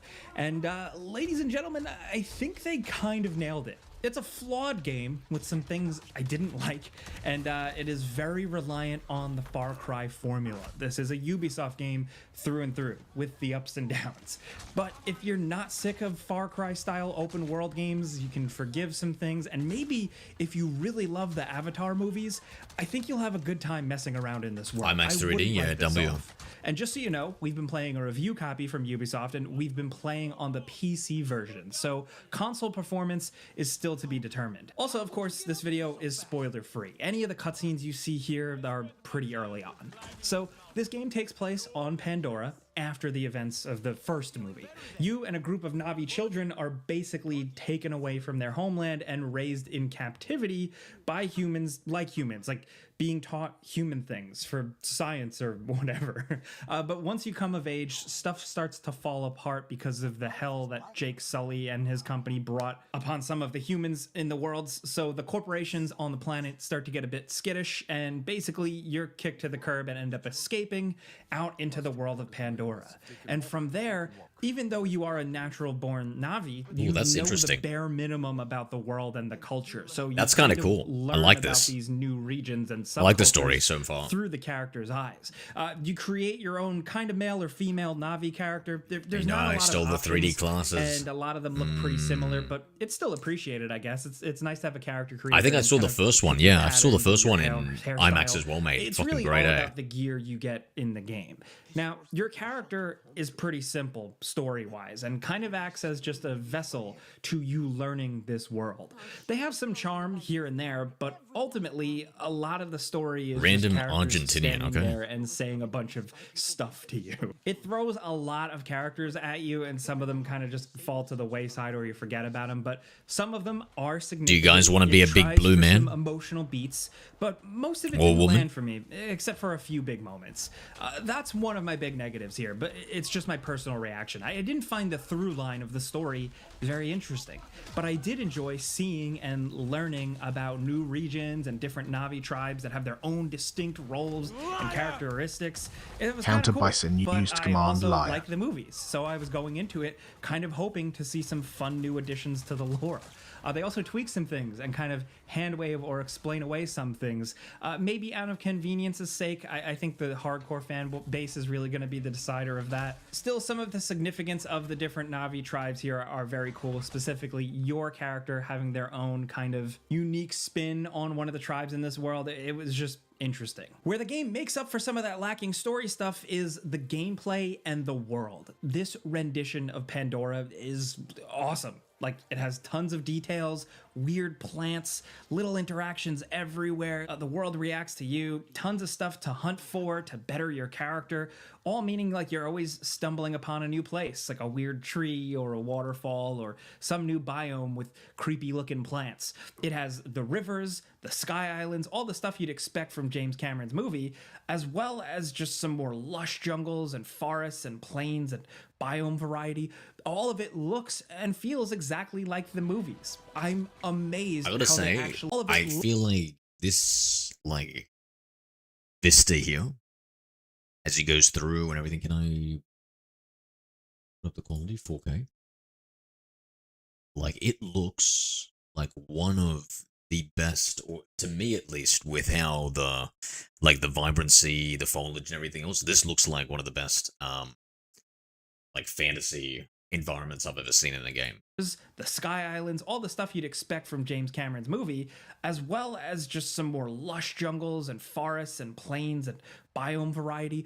All of it looks and feels exactly like the movies. I'm amazed how they actually nailed it. This looks the sick. density is something else, and the game the looks density, pretty gorgeous. There's so much foliage. And now the game ran well on a high-end PC, but I was surprised how well it's scaled when I ran the settings down to low. I still found the game to be surprisingly on good high end, and still had a lot of that density there. On most settings, I did have some noticeable pop-in from higher up, like the high views, and also the occasional open world Ubisoft glitch, like an NPC clipping or disappearing. But for me, in my experience, that was few and far between. At least I would say nothing disastrous yet. Again, I don't know how the console situation will be. I only had access to PC, so be vigilant and keep your eyes peeled upon launch. But what impressed me with the world detail and density was how it kept up with everything you're doing in it. Like, essentially, to boil it down, it's kind of like Far Cry, but if you could run much faster and kind of jump and climb with the speed and fluidity of Mirror's Edge. Now, this isn't like a full-on parkour game, but you control your jumps by holding down the button, which feels really nice, and just like the distance and the hoppiness to it feels great and reminds me of Mirror's Edge. And then along with that, you're also bouncing on mushrooms and flinging yourself with giant leaves and catching vines in midair that zip you up to higher ground, and all of it feels really nice and like generous, making it easy and fun and fluid to get around. Like, it's just a blast. This game looks so fucking awesome. When you get access to mounts, it makes it that much more enjoyable, because there is a point where running around aimlessly did start to feel a bit tedious. God, it's probably got different just when I started weather to feel biomes that, and stuff. Hello there. And that's where I thought like flying around or using animals would be pretty limited, just because of how wacky the map is. I feel like you bring out my inner high, dive British down, villain, do barrel rolls, Jafar. relatively land wherever you want. But, there's a surprising amount of freedom, and you can fire this, a weapon while I don't know. flying. So like you're Wait, shooting Ark Survival is better arrows than this, or into this? helicopter I've got rotors no to idea take them about it. down, and you can feel like an Avatar but this looks badass when it's all fucking popping gorgeous. off. That's what I think Wow, Avatar dude. fans are coming for here. You know, that Avatar power fantasy. Holy and it fuck! I absolutely don't remember works. these floating In shit. between that, though, it's a lot of your typical Floating islands, video love. game crafting and hunting and harvesting and loot stuff we've seen a million times before. If you play a lot of games, you might feel a little been there, done that in certain aspects.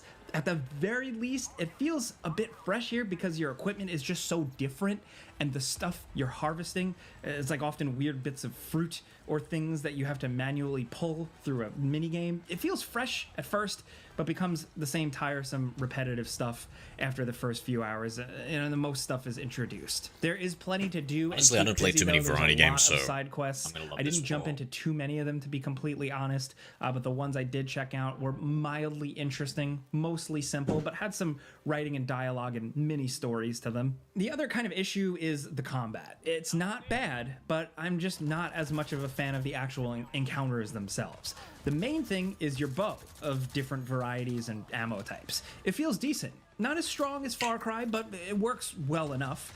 Because you're so big, you're basically shooting javelins at little men. And you can feel the impact with like the sound of these arrows just slamming through a poor little 6-foot-tall guy. And the guns feel pretty solid too, with like a good heavy duty like chunka to them. Some real heft. Kind of really just fits, kind of works in that James Cameron sci-fi vibe. The battles themselves though are a bit chaotic and not as engaging as I'd like.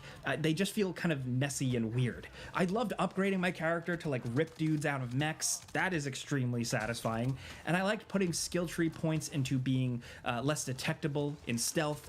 But unfortunately, I found the stealth way too Nah, I don't think it'd be enemies gacha. Far too Abyss, I think. eagle-eyed for it to be much of a satisfying option. Like, there's just not much of a stealth system, even though the game is filled with those Ubisoft Far Cry style bases begging to be taken out. It just didn't feel quite balanced right. And taking out bases, I never really could stealth them. It usually devolves into messy chaos where you attack some enemies, you get almost blown to bits, so you retreat to recover some health, and you run back in. It works, but I just wish there was a bit more to it. You get more tools as it goes, and you can lay traps and Does stuff. Puff know about the boyfriend camera? camel? Gets you a couple nice benefits, but the moment-to-moment meat of it just didn't thrill me as much as I was hoping. Again, it works. It's playable. Some people might find it more fun than me. Is it just me? Is it just me? Am I COD game broken, chat? Or does this guy feel like he's moving very sluggish and I don't know, his aim's maybe not too good and stuff, and I feel like we should take what this dude is saying with a grain of salt. Yeah, which points? Discovering weird glowing caves and stuff. Just living in the world of Avatar might be enough for some folks. That's where the game nails the feeling. The repetition and the combat issues don't completely tank the game, but your tolerance level may vary. You know what? I think a last developer Avatar game that came who out worked in on this game 2009 came into did the not stream get once. like the greatest reviews or anything. The game had plenty of problems, but it made some fans of the movie Slow because really it's happy and they had fun. 60 I think FOV this on time controller. around, it's a much better go. So that's going to be good news to some people. What's not cool You is that reckon- there's also like a microtransaction store. What if on a I? full Oh, you price said controller. Yeah, I guess so. US game. I was gonna I'm say not if a I fan. put 60 FOV It's in mostly COD, I feel like cosmetic I'd still stuff be and little trinkets for a moving single player and game. looking but a lot still, quicker, it's but there and worth mentioning. That's They okay. have expansion content apparently planned. That's something I'd be more interested in paying for in a store, but to get skins and stuff in a completely Like, I just hate single-player watching his game, I combat just had to bring sections. it up. It just feels really Otherwise, slow this and is sluggish, but when he's very flying much, around, I it guess, feels the good. definitive Avatar game. There's not really a lot out there, but Guess maybe I'm not paying too Massive much does a attention good to it. job here. Massive, the developers really play to their strengths, specifically in the world Is the game like an detail IGN and game? density, Oh, and I love flying around and jumping Damn, I off usually my like these Ikron guys' and diving reviews. down and dodging. So I don't know. There's so much to it that is really I don't know cool. if I should Despite my sign- complaints, I co-sign think it's that just really going to abysmal. depend on your tolerance level for certain. Doesn't mean it's types of not video true. I game just don't know if I flaws should co-sign or it. You know? repetition, Oh, look at this and fucking how X-wing much go, you bro. like James Let's Cameron's go. Avatar. I know there are plenty of people out there. Let's I know there's an go. audience for this, and I'm just glad they didn't completely screw it up. If you love the movies and you like some of the big moments of the movie, this game delivers. There's a couple of Bro, the things that cutscene, really made me FOV, and smile. yeah, When him the walking music around kicked FOV is in so and a big scene happened. I got in. the feel. Counter They by nailed some that. used But again, command this is liar. before you buy it. You know how this goes by now. I give you some pros, some cons, and a bunch of personal opinion. So let me know in the comments what you think. Have you been looking? It almost feels like we need to watch somebody else's, right? Oh, Avatar from Ashes is the new Avatar game. Oh, whoa, whoa, whoa, whoa, whoa, whoa, whoa, whoa, whoa, hold on. What's this? DLC expansion? Oh, I can't watch it by the same guy, right? Fucking, let's watch it separately.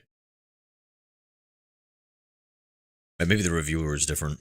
Video's not even loading, so.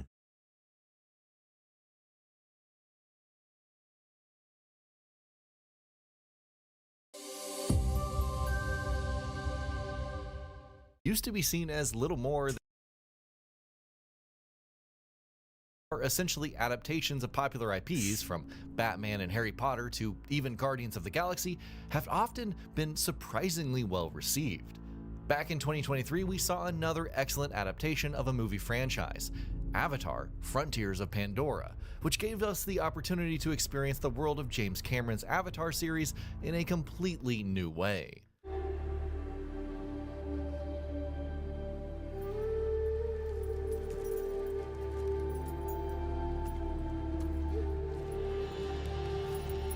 the threat silenced, Sotlek tried to put the legend of the dog tag warrior behind him. But peace remained elusive.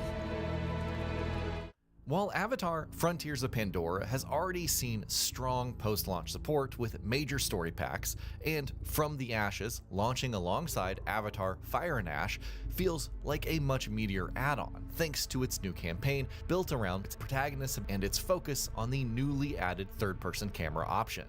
While largely revolving around the same war that the protagonists have been fighting against the RDA, From the Ashes puts players in the shoes of a new protagonist, Solek, who is waging his own war against the RDA while also managing to assist the other forces. Along the way, however, Solek also has to face off against I don't think he wants to answer, Ranj. Hostiles, the ruthless Ash people known as the Meng Quan clan that has decided to form a coalition with the RDA.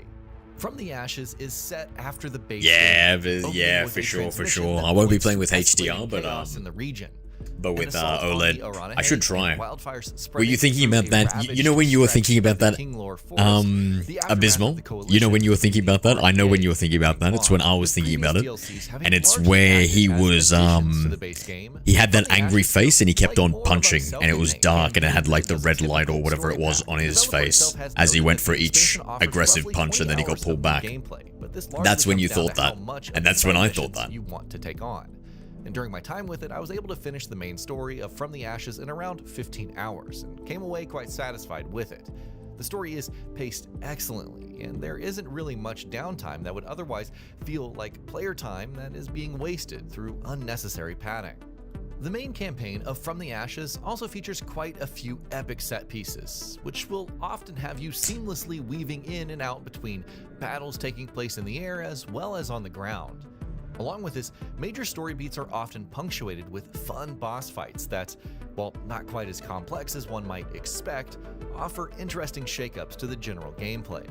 Some of these fights will have you figure out the boss's attack patterns and wait for openings before striking, while others will offer interesting puzzles that open up their weak spots. There's also plenty of variety present in these boss fights, from aerial battles against other Banshee riders and Helidromes to fights that feel like they were straight out of a Metal Gear game, like an entire level that revolves around sneaking up on a sniper. Solek works well as our eyes and ears here, and right off the bat, he feels more defined than the base game's lead. Instead of starting as a cryo-sleep blank slate, Solek is a veteran of the conflict, and From the Ashes leans into that, balancing his simmering anger with quieter moments, like the horror of having to fight another from your group. Solek is also compelling because he's willing to turn the RDA's tools against them, and the game sells how well versed he is with that kit, whether it's a metal breastplate, an assault rifle, or the ruthless efficiency of a knife. Now, fundamentally, the gameplay loop is familiar, but the additions are meaningful. Third person makes stealth easier to read and takedowns more satisfying, while going loud feels better suited to Solek's kit. Gotcha, His new skill tree enables flashier action movie moments, slowing time to line up shots, revealing weak points, and chaining new takedowns, including aerial finishers off your Banshee. And speaking of which, the Banshee also feels far more intuitive to control in From the Ashes, thanks to its more refined controls, especially on I hope this is like a hard setting. It looks like it's going to be very FPS focused. Getting new progression systems in the form of brand new crafting recipes that help him get stronger, as well as his own unique skill tree. It is worth noting that From the Ashes acts as a standalone campaign, largely separate from the base game's That's story, pretty cool. So we get like two games essentially. Previously into Solek's if we like adventure. the Now, generally speaking, if we From like the Ashes universe, presents some of the most fun and interesting combat encounters that the game has ever seen. Enemy placement, for example, feels a lot more. It seems like there's like too much of like a foggy haze everywhere, right? I feel like it's ruining the image quality of of what I've seen so far. What do you guys reckon? All this first-person gameplay seems like there's just been this white haze everywhere. Balance and various aspects of game design, like enemy placement, is the fact that it likely influenced the decision to cut out co-op gameplay in From the Ashes, unlike the rest of Avatar Frontiers of Pandora, which allows for two-player co-op throughout its entire campaign. Being able to start From the Ashes straight from the menu is a big plus for anyone who doesn't want to replay a lengthy open world first, though you still need to own the base game. A notable early issue was a progression block in the A Blessing mission. If you entered that section without explosive grenades equipped, Are you sure about you that? could get stuck. Aside Vism from that, 6L the expansion used has been command Shaw. relatively stable, benefiting from the years of post-launch support that the base game has received. Yeah, These true, it visuals is have pretty been fluid. buoyed by strong performance, and during my time with From the Ashes, I was able to get a steady frame rate Nah, see, it of looks pretty, over 100 clean over frames here. per second at a resolution of 2560 by and then now 1440. it's... The title expansion was reviewed yeah. on a PC running I on think an it's just AMD the Ryzen parts of the 7 map that they've made. 7800 X3D CPU, an AMD There have been Radeon like games RX like that. I can't remember what game it was. 7800X Maybe GPU, Expedition 33, and where I had a 32 mod gigabytes to of remove the DDR5 haze. 6000 RAM. Or it was Along with this, the load times Dragon were also Age, impressively Veilguard, fast, thanks to the game being installed on a high-speed something like that. NVMe Fuck, that looks SSD. While we weren't able to Damn. test out how well it might run on a lower-end system, the fact that it features improved support for a smoother 40 FPS mode can only be a good thing for platforms like the Steam Deck. Visually, it picks up right where the base game left off, where the original contrasted Pandora's beauty with the RDA's uglier industrial footprint. From the Ashes leans hard into devastation. Much of it is set in a ravaged Kinglord forest. Okay, outside, now that's scale of fine this because it's war raining. feel I like more that. Personal, It's a and little bit even more harder to see brutal. and stuff. From the Ashes, We're gonna see feels some like a clear strong areas. capstone chapter for Frontiers of Pandora's It's post probably just a coincidence at the start. darker slice Which is a of bad the thing. conflict, Now that looks a more defined insane. protagonist in Solek, and combat that Clean. feels much punchier thanks to new skills and third-person flow.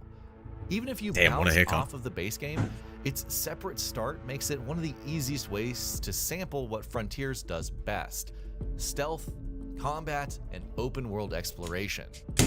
And that'll be about it for this one. If you guys like what we're doing at Gaming Vault, please consider subscribing to our channel, and I'll see you guys on the next video.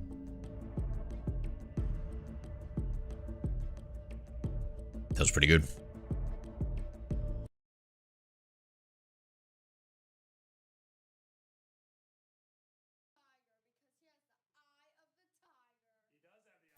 What do you mean? Are you sure about that?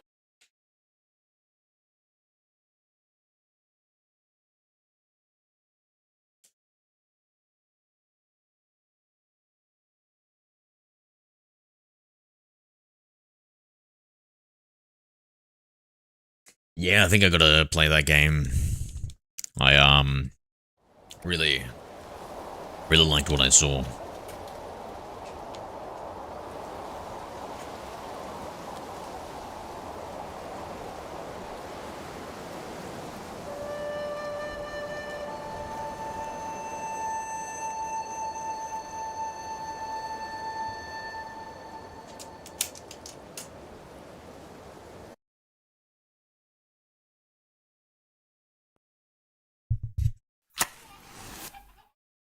Voice need a banana? Yep.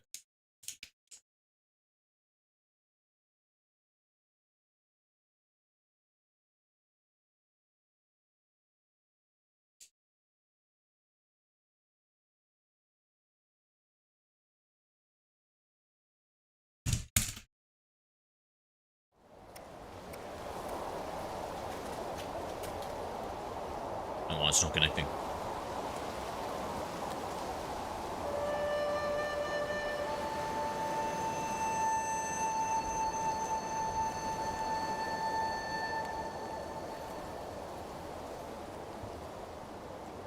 Fellow user, yeah, it's good. It's good, eh?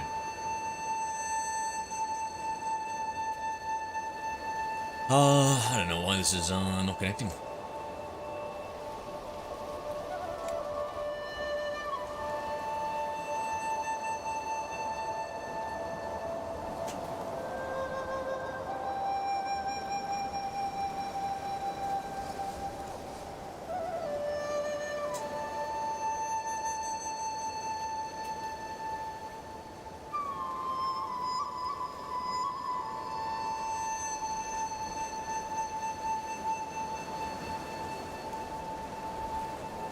Oh yeah, I tried a little bit of that. It looked very cool, eh?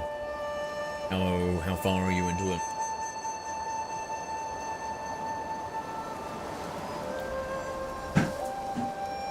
Let's see.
love Black Myth Wukong. So good.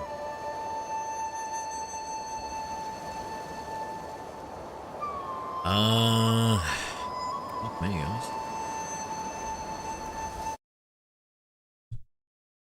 You try restarting the computer.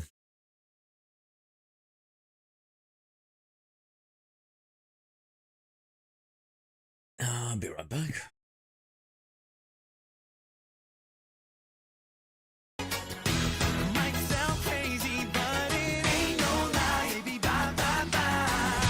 Goodbye, Azro.